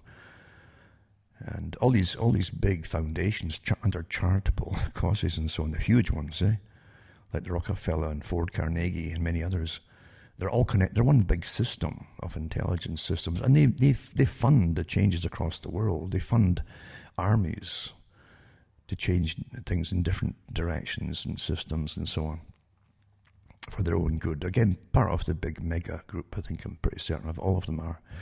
And the ones who really lead them are using the same tactics. They're all trained by intelligence sources to do what they're doing. And the ones who follow them are just the youngsters who literally haven't got a clue what really is behind it all. You know, they're just the sheep that Orwell talked about are always used in riots. And he mentioned that in Animal Farm, 4 legs good, 2 legs bad, or what Trotsky and Lenin said, that we shall win by slogans, just short slogans, you know. That's all you hear. They can't just debate anything. They just get a slogan, like as though it's a holy, holy term, and they just keep repeating it as it was a holy term, you know. That's what it was. In Article 2, a Jesuit. The Jesuits are amazing what's going on here. There's one priest in the States there that his bishop just disowned him, basically, and his bishop is a Jesuit. But this priest was just giving online talks. I guess it's like internet sermons. And he talked about the terrible, the people can't vote for folk who are promoting rioting and the destruction of the church and the destruction of the country. And his Jesuit bishop, I think, came down on him for it. So the Jesuits are an amazing group, aren't they? They always were, and they were actually illegal at one time, but they seem to be dominating everything again. But it's this Jesuit-led parish, and our parish, there's a different article, asked parishioners to take a pledge affirming that white privilege must end. And it says the Jesuit-led Roman Catholic parish is asking its parishioners to recite a pledge for racial justice during Mass that affirms white privilege and the culture of white supremacy must be dismantled.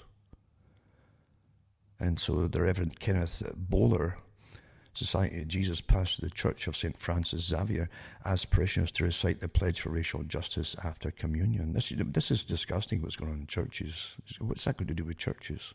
Churches are supposed to be for everybody. You don't start putting people up or down in churches. Bigger agendas on they'll go away. Big agendas. Never mind the fact that a lot of the Protestant churches are being funded from overseas. They're finding the pastors now. Again, the Bernays technique, don't bother getting the flocks to persuading them individually, just get the ones who lead them. So a lot of these TV evangelists were set up. That's all come out, even from Israel. They've admitted it from Israel when they found out a lot of the money from their own budget was going to these pastors to have them on board to be pro-Israel, so all their flock would be pro-Israel and pro the wars, etc. I'll put these articles up. It's just kind of interesting to see how things really work, but it shouldn't be shocking to anybody. I mean, it's the same with lobbying. Every country in the world, if you're a wealthier country, every country that's not, even the ones who are maybe more wealthy, are there lobbying to get more cash for their countries from you. That's what happens. Because they use your countries like a bank account. Your country shouldn't be loaning money out even to other nations. I mean, who started this whole system? That didn't used to exist, And you are the guarantors always to pay off debts from loans that cannot, and they don't expect them to be paid back. But the folk in your own country, you put down as guarantors, and you end up paying it over and over and over. Then they give them another loan. It's a racket, folks. It's gangsterism, is what it is. It's always done under the guise of doing good, isn't it? And, here's another one. And all the characters are in on the money, getting the money off you. Long awaited, you're all waiting breathlessly, long awaited National Health Service COVID contact tracing app will finally launch in England and Wales in 2 weeks, Departments of Health announces, a day after Sturgeon launched it in Scotland. There you go.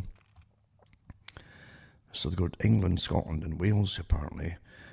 This app here is a contact tracing app to launch on September 24. There you go.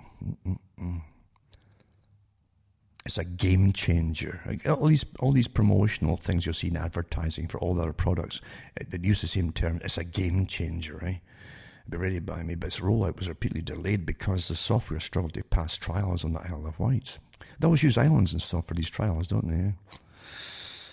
And it'll add to the NHS test and trace service, which aims to track down people who have been close to the infected with the coronavirus. It will use Bluetooth to keep an anonymous log of everyone each user has been close to and alert them. You talk about Stasi. I mean, you imagine attorneys in the past, they would drool for this kind of power, folks. And it's got nothing to do with COVID. Huh? Nothing. I've got other articles here. I'll put them all up, by the way, and the links to them from the sources, which admit that for every person that they're testing positive, and if a broken particle, they can't tell if it's live dead or long dead, or if it's from somebody else, because your nose, they're always dying off in your nose, all these different viruses, always. That's your first level of defense on all the stuff that's out there. And so particles of the DNA will show up as positive. They know this. It's a complete con. Complete and utter con. Right? But in fact, it's got nothing to do. It's a huge agenda, massive agenda for altering the world and how we live and how we're ruled, folks, post-democratic. So that you want it. So for everyone that they're going to test positive, they say they can put down, but for the computer models, another 10 per person probably came in contact with them. It's all made up bogus nonsense.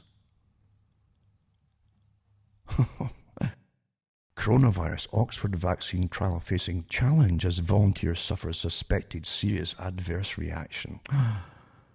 So they're investigating whether the unexplained illness is linked to the vaccine.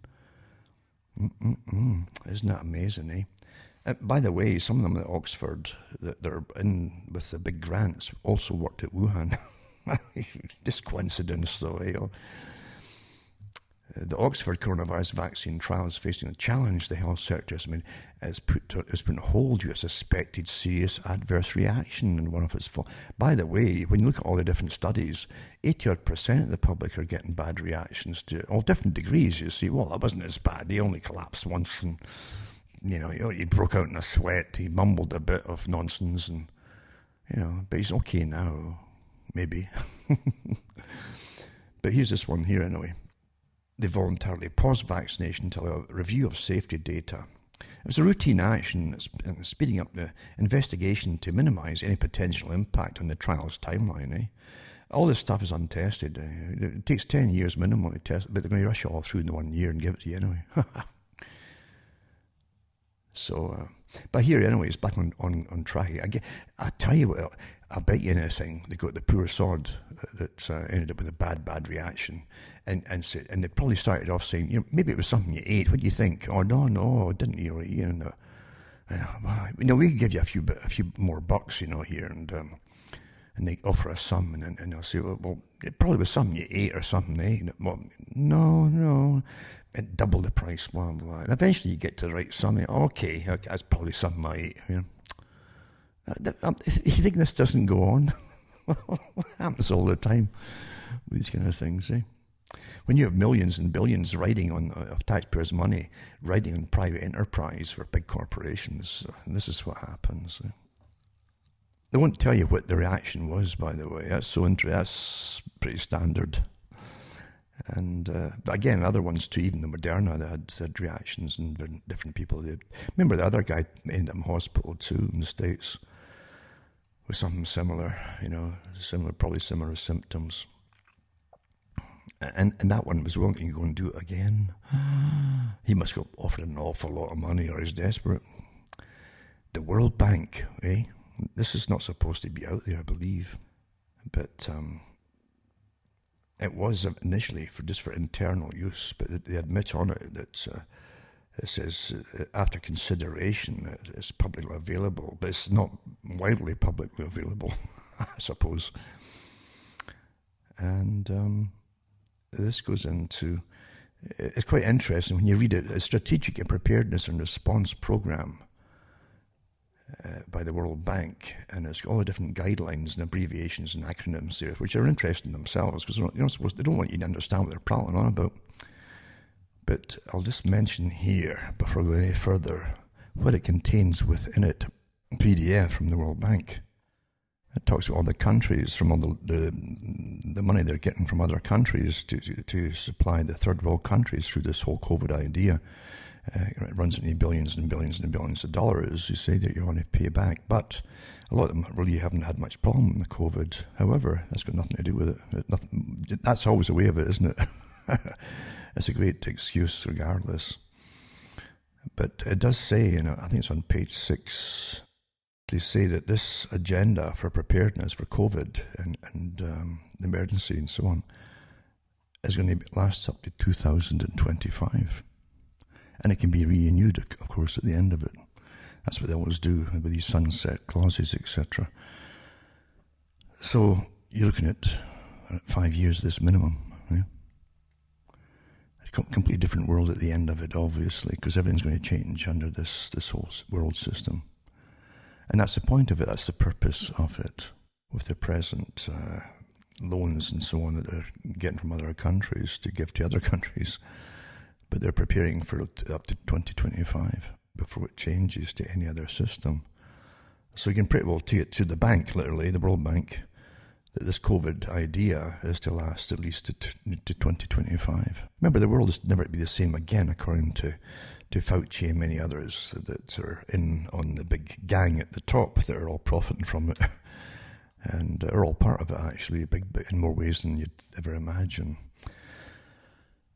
But it's a good article to go through for those who want to, take time and go it through step by step by step. And they've got all these different...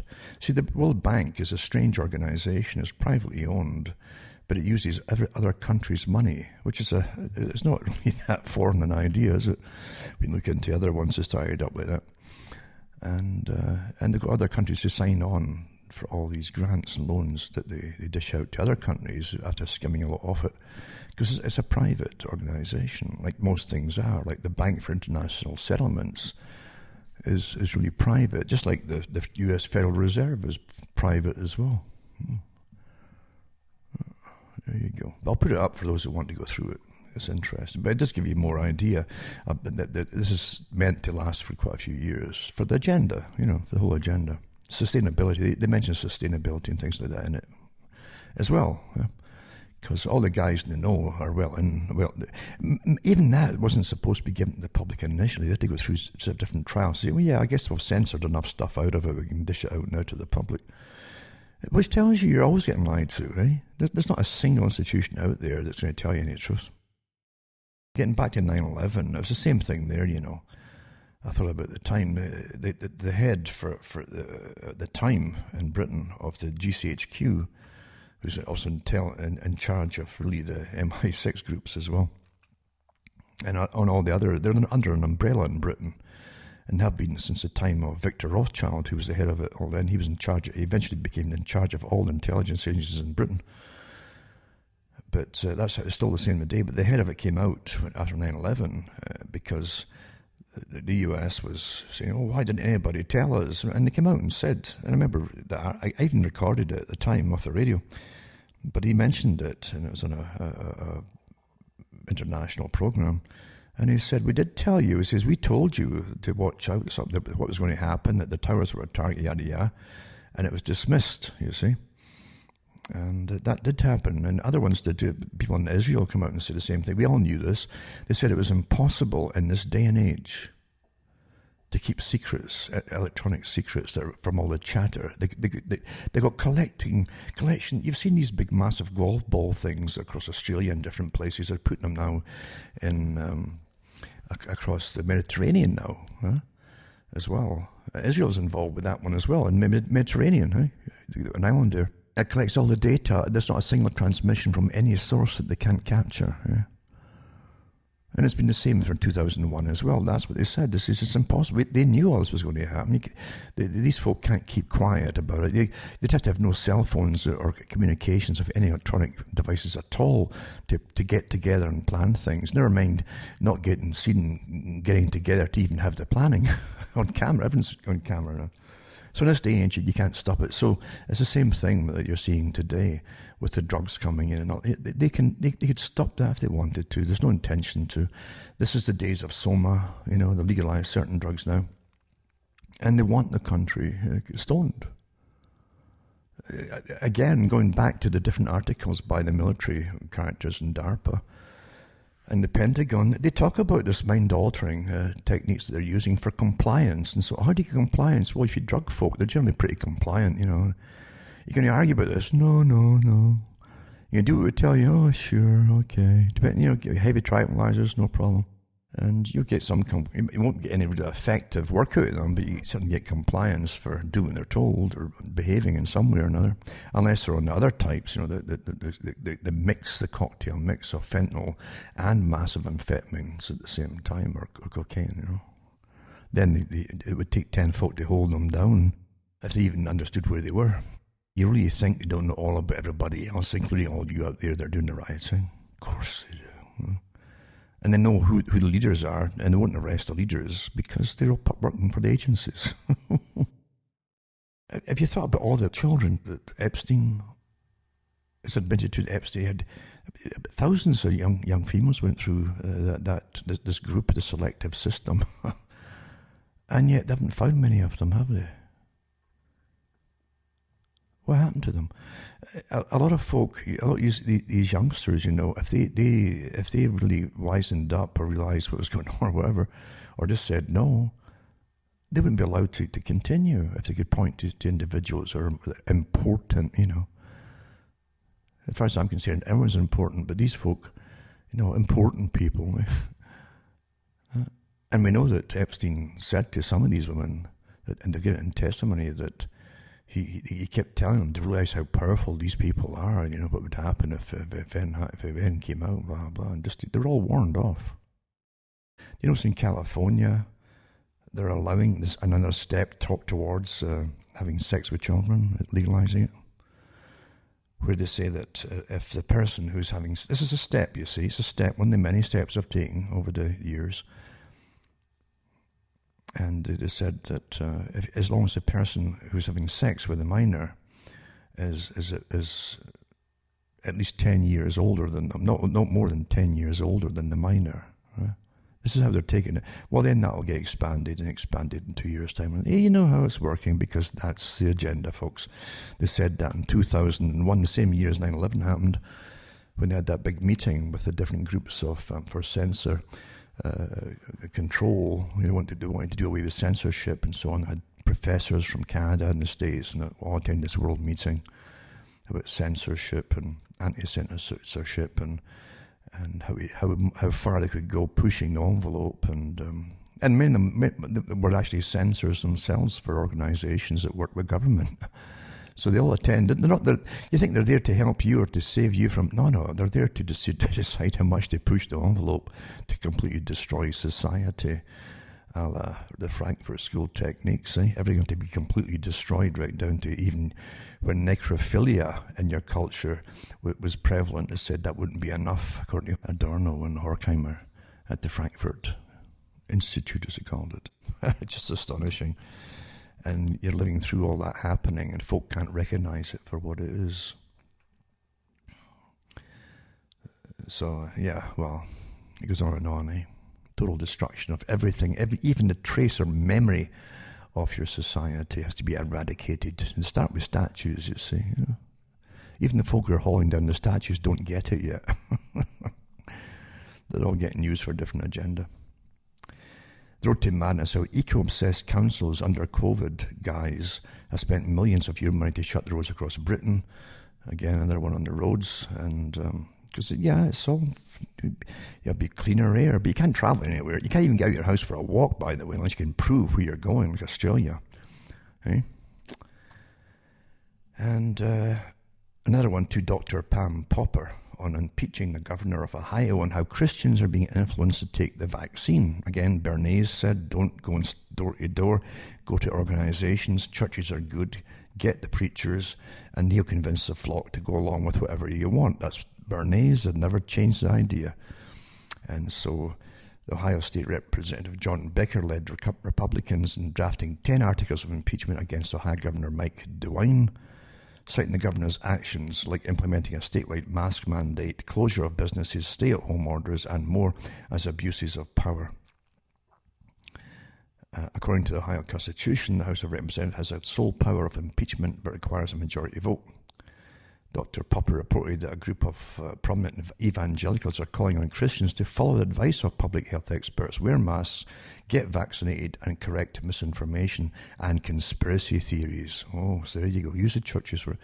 The pledge was drafted by leaders of BioLogos. BioLogos is a company, non-profit organization. Again, they're all part of the big chain society groups. Founded by Francis Collins, who's director of the National Institute of Health. It's just a coincidence. Founded by the Francis Collins, director of the National Institute of Health, who's also Anthony Fauci's boss. That's just coincidence, for goodness sake. It's conspiracy theory.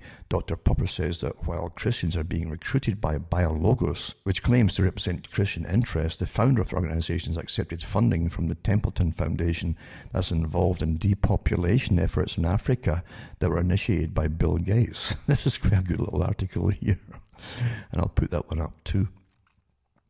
Everything sounds so bizarre until you look into it. You say, my goodness, it's true, Yeah. I mentioned it before. Bishop threatens canonical penalties for priest whose viral video warned Catholics cannot be Democrats. He's talking about the rioting and all the rest of it, and destruction of the family, yada, yada, yada. And this is the one that gave the talk on live streaming at the Mass.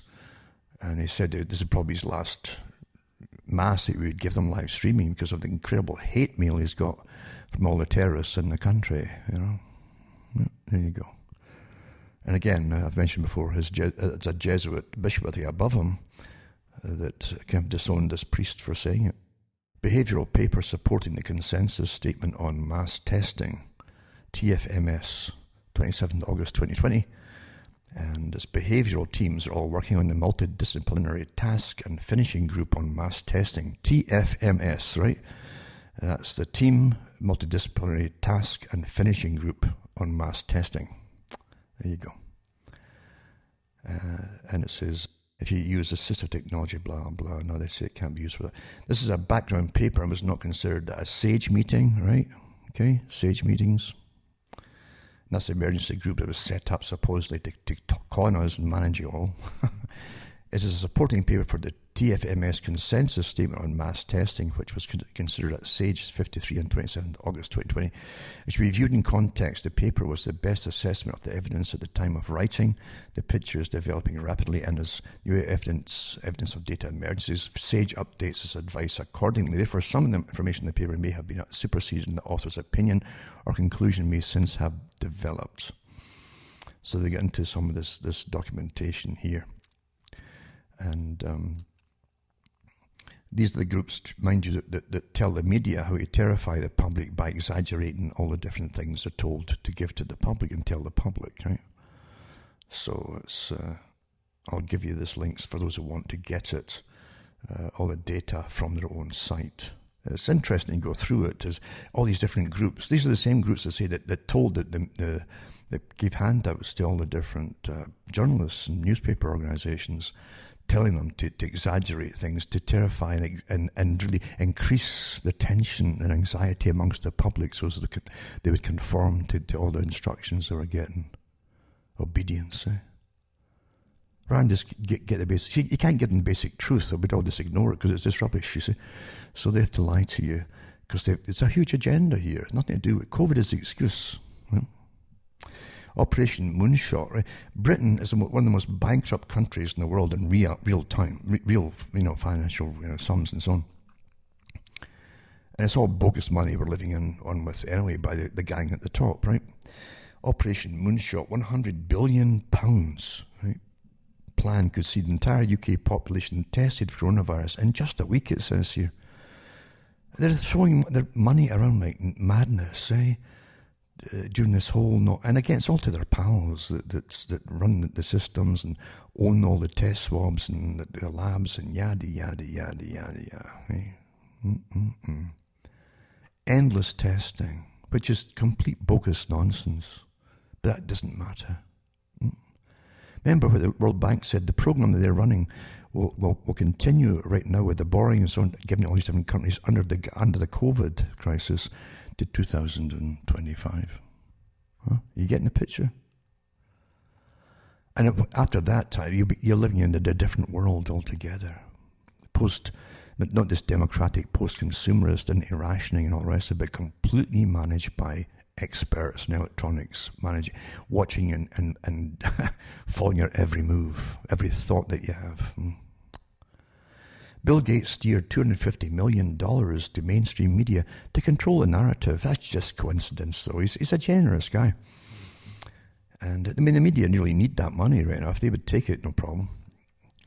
The prostitutes that they are. Columbia Journalism Review expose revealed that to control global journalism, Bill Gates steered $250 million to major news media outlets, including the BBC, the NPR, NBC, Al Jazeera, ProPublica, National Journal, The Guardian, The New York Times, Univision, and many more. Gates also funneled unknown sums via subgrants to an army of independent fact-checkers, including the Poynter Institute and Gannett, to silence detractors and to debunk charges that Gates had championed biometric chips, implanted contraceptive drugs, vaccine identification, tattoos, satellite video surveillance, and COVID vaccines. He paid them all off to cover his behind. And even though all this stuff to silence detractors and debunk charges, the fact is MIT came out with the thing that Bill Gates had helped finance the whole idea for the biometric implant chips and so on. Tattoos, that is, for the vaccines. So he bought the media, and during the pandemic, and mainstream news outlets have treated Bill Gates as a public health expert despite his lack of medical training. That's quite a good article. I'll put this one up too. There's so many I could read right through, but there's just no time for all. Coronavirus Act 2020. And I'll put this one up as well. It's from the government, British government, I think. Emergency registration of nurses and other health and care professionals, emergency arrangement concerning medical practitioners, Wales, emergency arrangements concerning medical practitioners, Scotland, and emergency registration and extension of prescription powers or prescribing powers for pharmaceutical chemists, Northern Ireland. Temporary emergency registration of social workers, England, Wales, temporary registration of social workers, Scotland.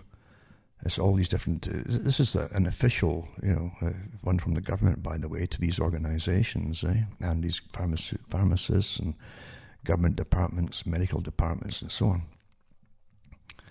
And it's interesting to waste your life going through all this stuff, because the stacks of it out there, where it goes through indemnity. It's very important here. They know what's going to happen here, right? And it says that indemnity for health services activity, Scotland, meaning whatever the effect it has, because they're getting all the vaccinations and so on, right? And they probably won't give you treatment in the hospital, so there'll be another order that they'll get, probably, stick you on some kind of ventilator or something that kills you. Indemnity for health and social care activity, Northern Ireland. National Health Service continuing healthcare assessments, England. And it's got other indemnities too. England and Wales, yeah, so indemnity for theirs. And let's see, compensatory money for emergency volunteers. That's probably pay them off to shut up to see what they saw. Because why would you pay volunteers? Kind of oxymoronic.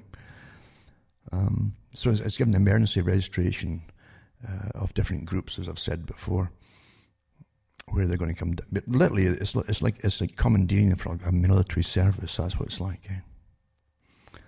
But indemnity for anything that's done to the general public from all these organisations, from big pharma, doctors, nurses, hospitals, and so on. Whatever happens to you, you can't sue them. They're all getting special. They're getting off with murder, I suppose.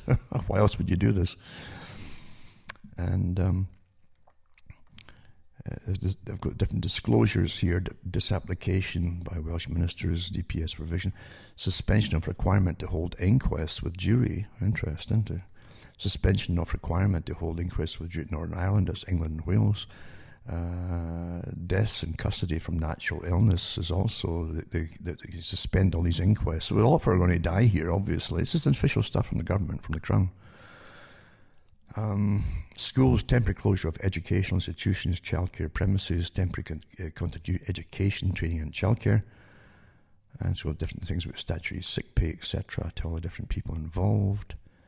National Health Service Pension Scheme, suspension of restrictions on return to work. England and Wales. Not Wales, I always say Wales, it's like Wales. And same thing for Scotland and Northern Ireland. Power of public health, powers to act for protection of public health, power to suspend port operations, that's interesting, and powers relating to potentially infectious persons. So there's a whole bunch of these camps you put into, regardless of, you were 20 mile within this person's range, that was maybe infected, so you're going to get shoved into these things. So powers relating to potentially infectious persons, potentially, right? But powers relating to events, gatherings and premises, this is all official stuff. It's going to be enforced by the law. Courts and tribunals, use of video and audio technology, expansion of availability of live links in criminal proceedings, expansion of availability of live links in other criminal hearings, public participation in proceedings conducted by video or audio, Live links in magistrates' court appeals against requirements or restrictions imposed on a potentially infectious person. Use of live links in legal proceedings. In other words, if they've caught you in a video anywhere, after looking at your, because they're all got your apps in your phone already. By the way, they're tracking your phones, but put the apps. You see, so they know where you've been and where you've at times and all the rest, and who is near you, blah blah blah. So that they also can lock it in with these where you've been with video surveillance at the time. It's all done instantly now. They can punch it in and get actual cameras that watch you, etc., wherever you happen to be. And collusion with the times in your phone for placement. And postponement, here's the thing, postponement of elections, referendums and recall petitions and canvass. So elections and referendums due to be held in England in period after March the 15th, 2020, and after May, and then power to postpone certain other elections and referendums, power to postpone recall petition, power to make supplementary provisions, so they can change it to whatever the way they want, power to make supplementary, etc. provisions. Northern Ireland, timing of canvass and assembly by elections. Wow, this is quite the... this is the top of the page, eh? There's 359 pages here. This is from the Crown, eh? This is the big one, huh? I tell you. Whoa. This would take you a while to go through this one, indeed. It's all about powers, you know. There's a whole list of powers to this, powers to that, blah, blah, blah. And different chapters in it. Be it enacted by the Queen's most excellent Majesty, and with advice and consent of the Lords spiritual and temporal and commons in this present Parliament assembled by the authority of the same, as follows. Part 1, main provisions, interpretation, meaning, and you go south for the meaning of coronavirus and related terminology. So coronavirus means severe acute respiratory syndrome coronavirus 2. Coronavirus disease means COVID-19, official designation of disease which can be caused by coronavirus. Contamination, however expressed, is a reference to infection or contamination with coronavirus. I tell you, this is a huge document here. Anyway, I'll put this one up too, for those that want to get grey hair and maybe live long enough to get a pension at the end of it, maybe, if they ever even have that. German doctor, COVID-19 vaccine could prove to be the biggest mistake, he says. And the first vaccine, he says, was developed at the end of the 18th century by English country doctor Edward Jenner. Jenner's success was so resounding that it remains the blueprint for all vaccination programs to this day. Smallpox vaccine shows the 4 characteristics that characterize a good vaccine candidate. The disease to be vaccinated against must be so serious that it justifies the vaccination of a large number of people. This is because healthy people who may never come into contact with the pathogen are vaccinated. Therefore, one must be sure that the benefits outweigh the risks with great certainty and by a large margin. This is not the case. If it's not the case, vaccination constitutes a bodily injury. So you must fulfill certain criteria first, you see. This precautionary principle, which is expressed in the dictum primum nihil nocere, which is first do no harm, has been the guiding principle of all medical action for more than 2,000 years. This sensitivity is also the reason why, for so long, vaccine production was exclusively in the hands of the government. The pathogen must also not change. Right? Listen, this is important. If frequent mutations occur, vaccination is like shooting at a moving target with a fixed gun. You can hit the bullseye, but you usually miss. Thirdly, the pathogen should occur only in humans because its eradication is possible only if it does not find shelter in animals. Do you get that there? Finally, vaccination should provide long-term and comprehensive protection against the targeted disease. Then he goes through the usual way of making vaccines. It takes 6 to 10 years. First, a vaccine must be produced in cell cultures, in chicken eggs, or by means of molecular biological processes. However, this production represents only a small part of the overall development. Particularly demanding is the testing which takes place in a preclinical phase in the test tube and in animal experiments, followed by 3 clinical phases in test subjects. In the first clinical phase, the tolerability of the vaccine is usually tested in fewer than 100 people. Questions are answered such as, does redness or pain occur at the injection site? Does it lead to inflammation? Are there deaths? If the vaccine survives this phase, it lasts from weeks to months. The second phase will involve up to 1,000 test persons to determine whether the vaccination causes an immune reaction at all. If it's the case, then the vaccine does not show any serious side effects. The third and longest test phase follows. Most cases, 30,000 to 50,000 test persons are divided into 2 groups, one of whom receives a new vaccine, the other a placebo. Both groups are then usually exposed to an infection with the target pathogen for 4 to 6 years. After this period, it's investigated whether the vaccine group has fewer or at least milder infections than the placebo group. Long-term observation of many people also serves to detect rare, serious side effects. And it goes on and on about how literally this is a politicized virus. And it doesn't fill all the different qualifications to even be given in the first place. Because animals get it too, right? You can pass back and forth to all kinds of animals. There's no guarantee of any long-term immunity, even though you're getting immunity with natural herd immunity from folk just spreading it around without even getting sick, like a lot of viruses. And they're rushing it through with all this massive testing. They want to do it. They want to do like 10 years testing within the same year. You see. And the one that they're testing out in the States and probably Canada is one that's going to alter your DNA for epithelial cells permanently in your body. It's going to alter your cells in your body permanently into a different type of cell. Huh? I don't think so. But I'll put this article up. Now, Toronto was one of the first cities put down for a smart city, which is all tied in with this Google idea, which just happens to be all planned for the COVID thing long before COVID came along. And the Internet of Things with the track and trace your every single movement for the rest of your lives, which again has been done because of COVID. It's COVID, you see. They're just pure luck that they came up with the idea long before it. So this article goes back to May 26. It was Google cancelled its smart city plans for Toronto because some folk realised that, or some local councillors and all that, realised it was a big takeover of an organisation. Well, of course it was. Palms get greased. Now, the folk who hold out in these things, right, the councillors and that, generally just wait for a bigger offer. That's how all politics works, folks. If you really have a point of view and you're steadfast, you wouldn't. But these folk do it all the time. It's because they get bribed, you see. That's what happens. But this was back in May, and they put down, I remember reading it at the time, where they talked about it would include autonomous cars, innovative ways to collect rubbish, and shared spaces for communities to come together in new ways, etc., etc. And about this Sidewalk Labs, sister company to Google, had earmarked disused land in Toronto, Canada for this bold urban experiment, which I hoped would become a model for other cities around the world.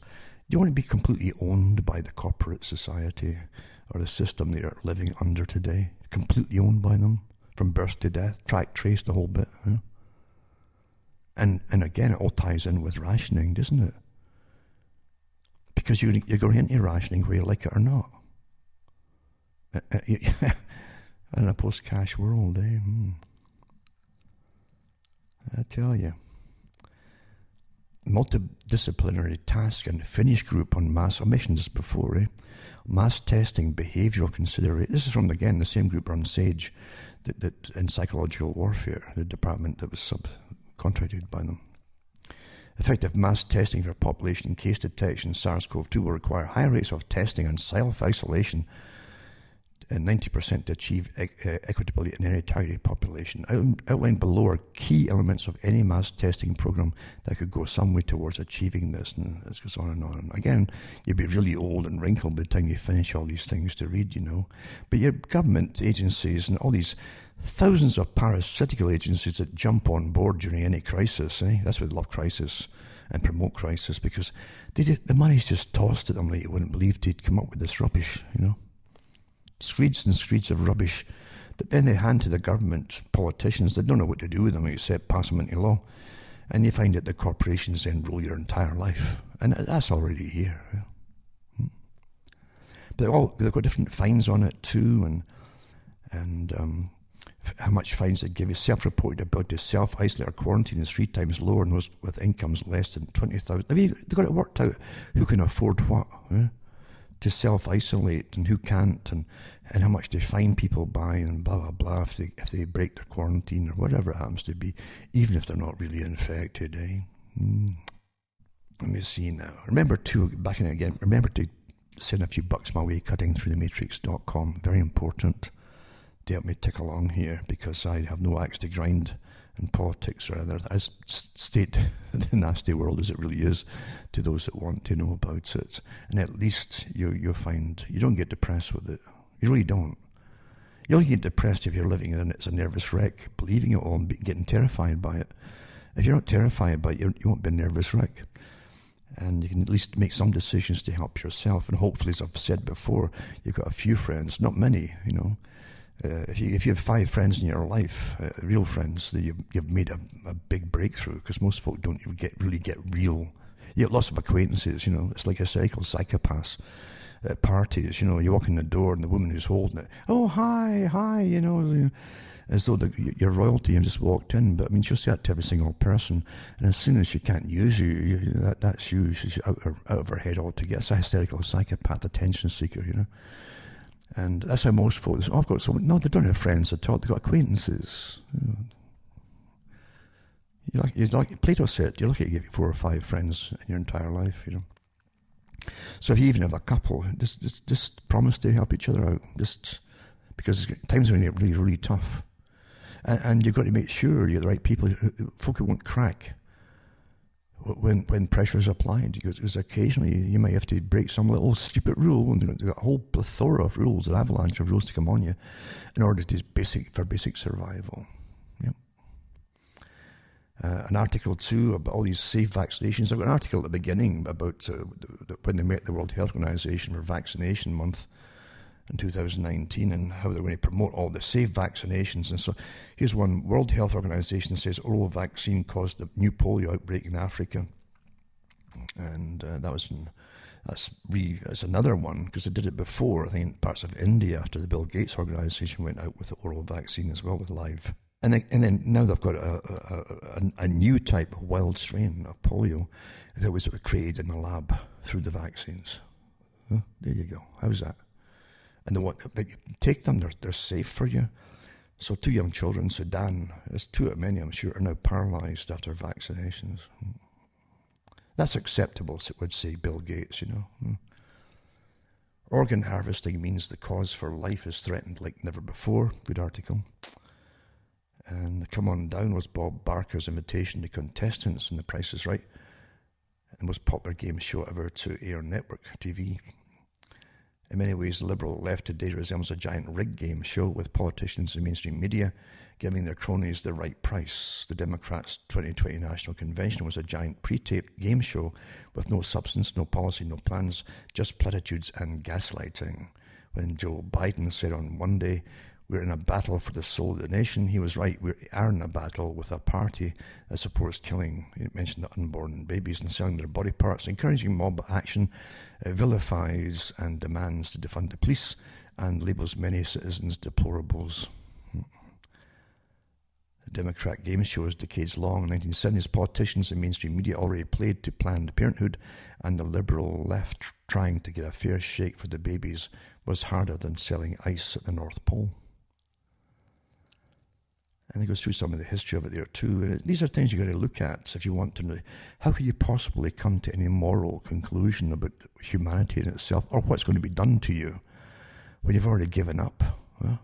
You're the right that folk are special, that all life is special. Right?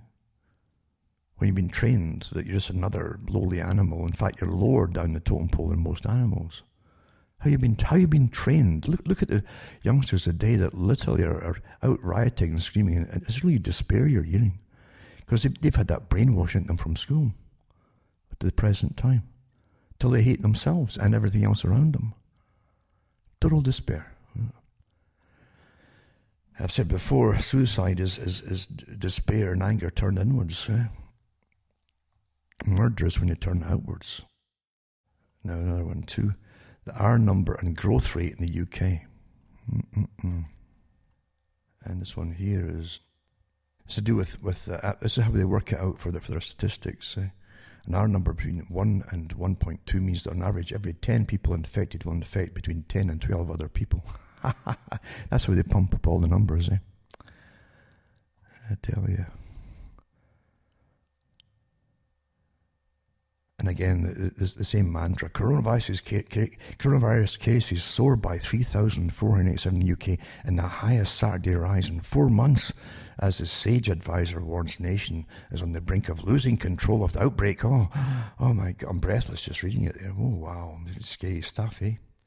I guess, remember they got rid of the other guy from that was put in charge of it, Ferguson, remember, with his massive statistics are all fudged and so on. And because it's all done by computerized. The computer will spit out anything you want. So you say, well, if every person that's going to test positive, just add another 10 to it per person. It's all bogus, isn't it? Eh? As I said before, article after article over the last few months, you're going to get fragments of this in every test that you do, in most people.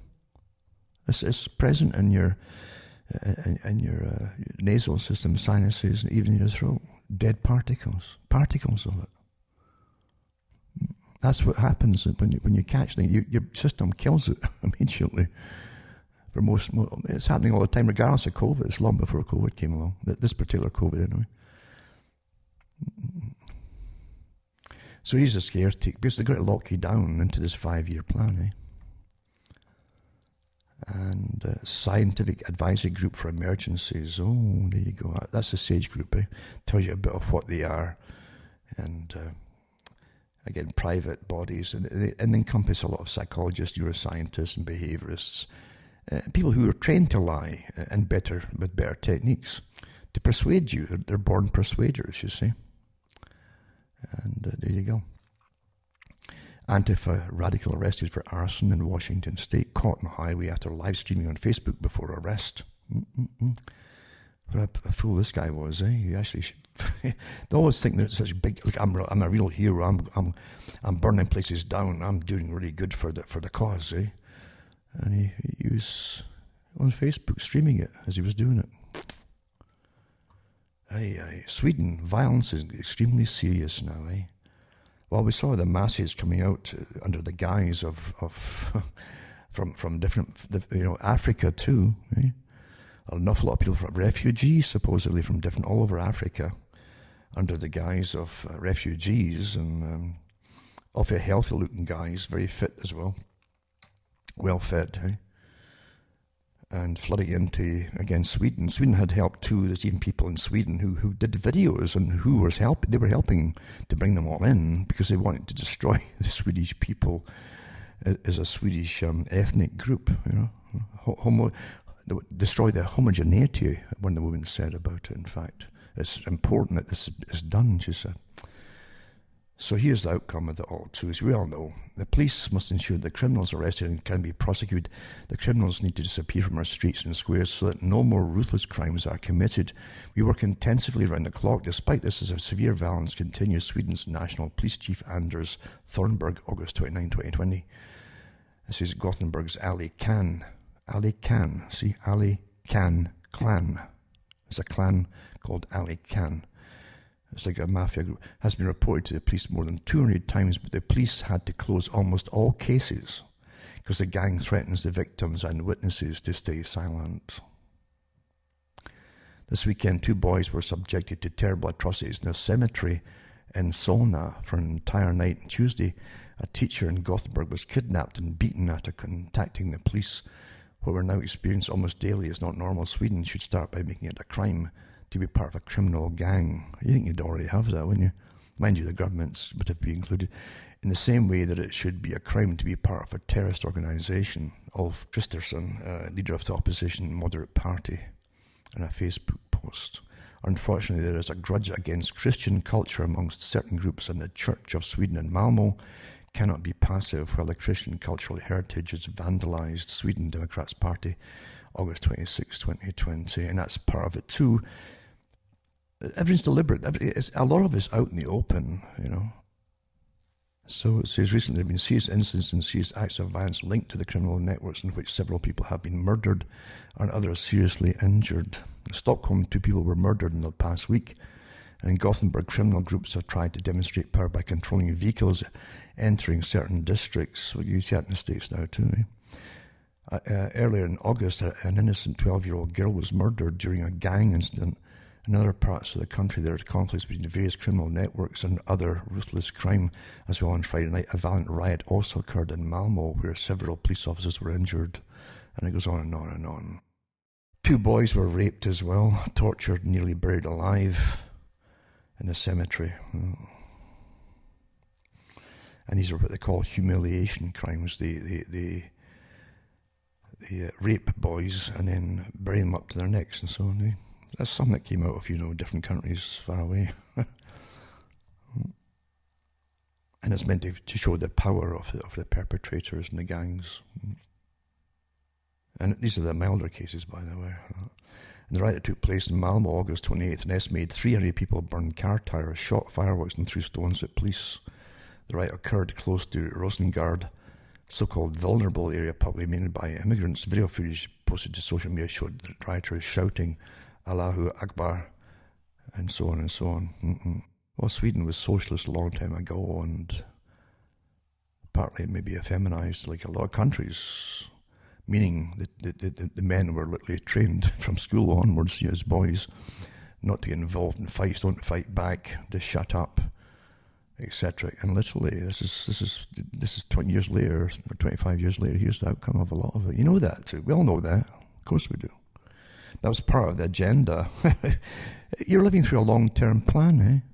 How do you get to this stage? Well, by the time we bring these people in, that will and we'll give them the power to go ahead and do what they want, we'll have really eliminated any opposition in the mail. It's long-term strategies, folks. Wartime. They're war strategies. I hope you understand that.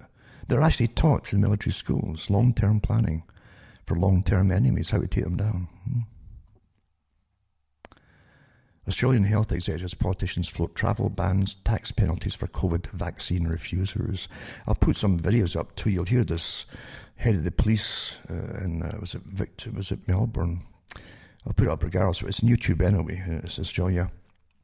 Laying down the law like some real, like martial law type. I call him, his name is Patton, so I call him General Patton. And you should hear this guy. This guy literally, he'd fit right into to the part, because there's no question of anything about his authority and what he's going to put into law. Well, it's actually into law, but he's going to really make it all happen and be utterly ruthless with it all, etc., etc., etc. Amazing stuff. You get to see it. You'll enjoy it. I've got a few YouTubes I'll put up there, by the way. And Australian health executives, politicians float travel bans, tax penalties for COVID vaccine refusers. The second most senior medical officer said that denying those who refuse the coronavirus vaccine the ability to go into restaurants or to travel internationally and catch public transport will be discussed by the government. So here's to go step by step until you'll be forced to comply. You live in a democracy, but you've got no option, you see. Oh, we're not going to force you. You just have to stay at home all the time and starve to death. It says, I suspect the majority of Australians will get vaccinated, and then there will be a strong public view that those who choose not to get vaccinated need to, and there needs to be some sort of incentive stick, perhaps, through the current programs, including no jab, no pay, to make that happen. So they're not going to get a paycheck if you don't comply. Coatsworth said. Deputy Chief Medical Officer Dr. Nick Coatsworth. Whoa, eh? And you talk about North Korea. And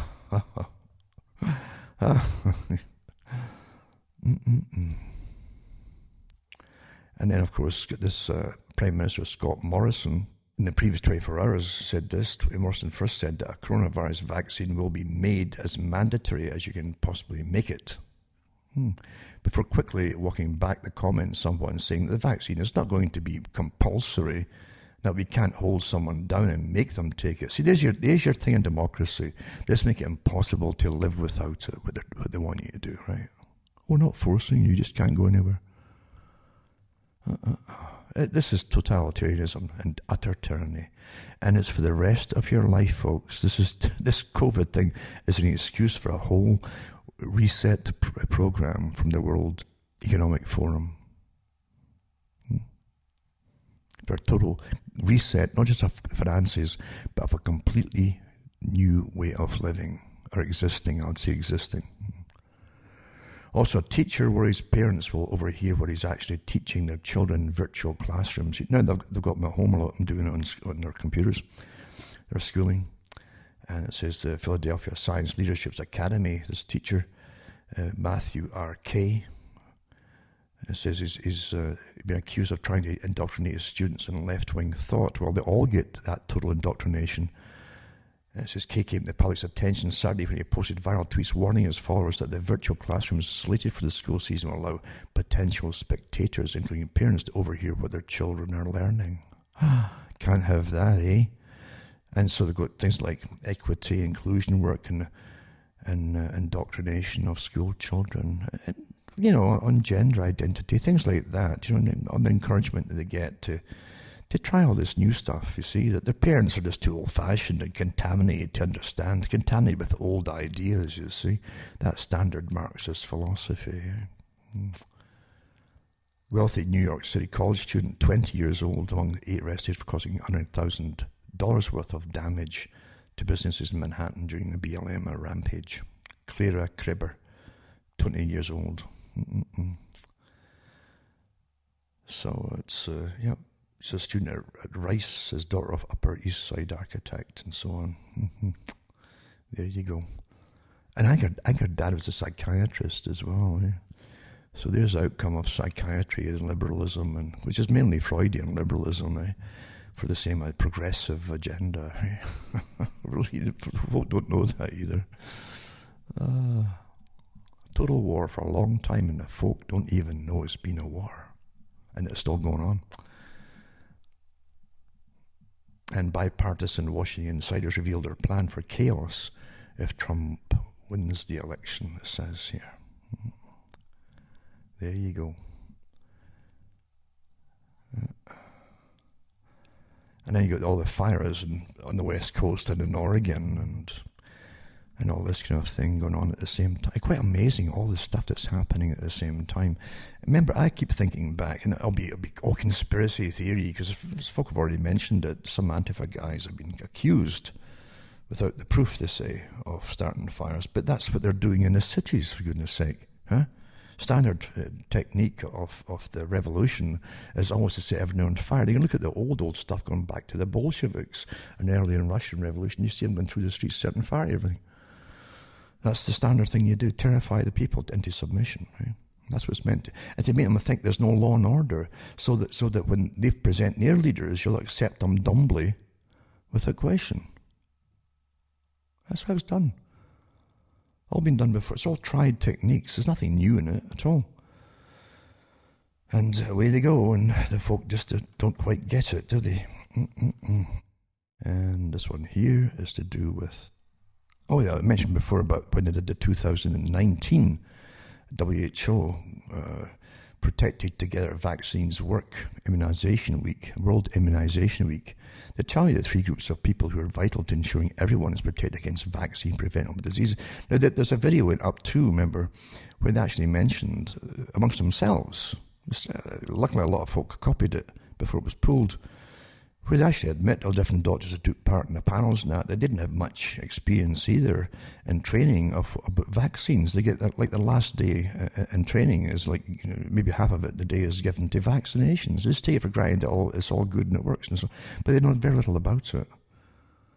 This goes on to this day, the same training where they don't know, but they're told to tell you it's all good for you.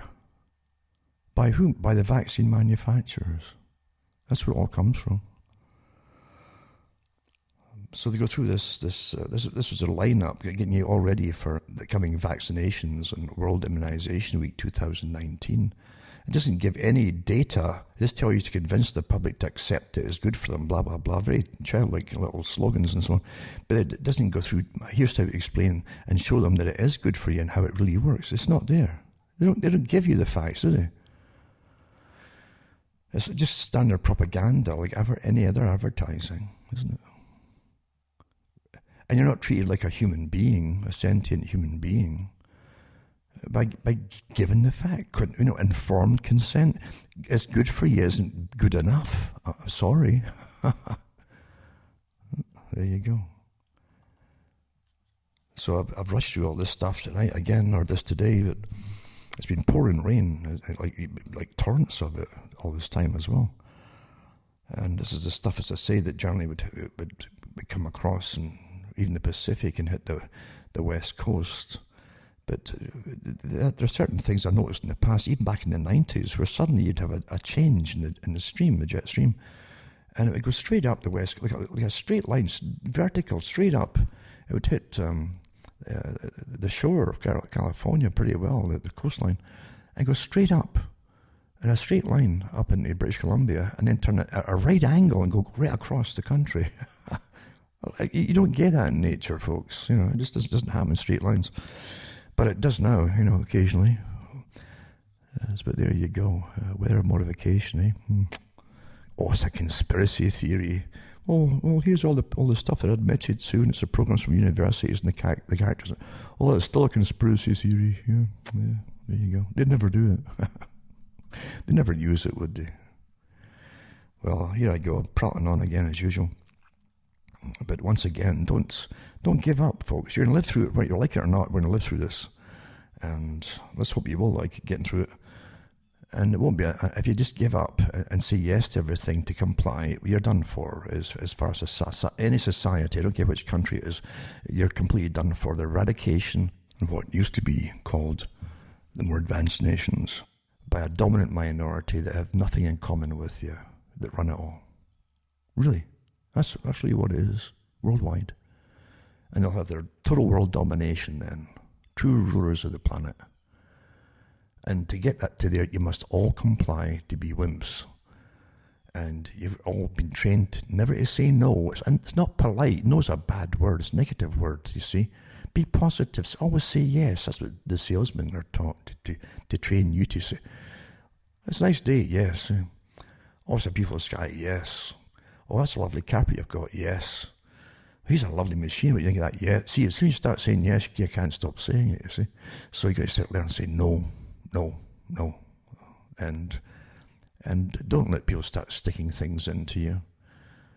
When they've already told you, like Bill Gates, 700,000 folk worldwide will probably die as a side effect of this thing. That's okay. That's acceptable. And then you got how many folk are going to get crippled with it? And you probably won't die off the bat anyway. You won't die until you hit an actual coronavirus. And then your body will go into overdrive, and your immune system will go into utter, and it will kill you. That's quite common, by the way, after certain vaccinations. And I won't even repeat them again ad nauseum, but I've given all the articles up there at cuttingthroughthematrix.com. From their own sites, the professional sites, the manufacturer admitting, and even the government warning you certain times not to take the flu shot, because if this particular virus that's out that year, if you've had the flu shot, your body will go into overdrive and kill you. That's not conspiracy. This is stuff from the governments, and Canada did it a few years ago. And the Department of Defense as well. All these articles are put up, and lots of folk have grabbed it and put it all over the planet, all this information.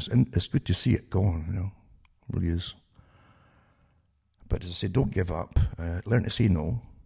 It's not a negative word at all. It's called a self-survival mechanism by saying no. It's an important word to have. Can I take your food off you? No. Can I take your clothing off? No. Etc., etc. It's a natural response that you've been trained as a bad word. Who trained you to think don't say no? Be nice and congenial. Okay, yeah, you okay, sure. Don't say that. Say no. No. Just like that. Practice it every day. Say at least 20 times a day. Right? To yourself even. And that's how you get started. Because you can't keep... This is the biggest hoax in history. One of the biggest hoaxes in history. Other things have caused world wars, mind you, some of them. But this is a big hoax for total control over everything in your life. Everything. And stop putting all your stuff up there and ticking off boxes, likes, dislikes, to get yourself profiled. Stop doing it. Have some self-respect for yourself. Eh? Stop giving away all their data so they can analyze you, and then they know exactly how to make you conform to anything that they want you to conform to. Sad, eh? CuttingThroughTheMatrix.com. Send a few bucks my way. Important. Help me take along. Buy books and discs, and straight donations are great. Because we're going... This is hell. This is hell, but it's history we're going through. It's real history. It's as big as any world war. Probably bigger, actually. Because this one is literally for the entire planet's controlled by a tiny few at the top. Lots of little circles and helpers and academia on board with it, but it's still really a minority, a dominant minority. And step by step, you've got to start regaining your self-respect. Start with your self-respect, and then respect for other people who also say no, and other folk who get offended by what's being done to them. But take care of yourselves and have a few friends at least. Not many, as I say. You won't get real true friends that will stick by you. But even a couple is darn good.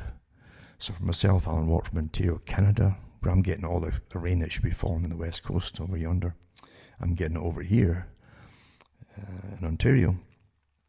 As the jet streams dumps it all on me. It's like torrential rain. It's very similar actually to tropics. You get the tropics in the rainy season. This is when we get it up where I am, is this month, until often you're walking in the mud till the snow eventually sets in pretty soon. So for myself, Alan Watt from Ontario, Canada, it's good night, and may your God or your gods go with you.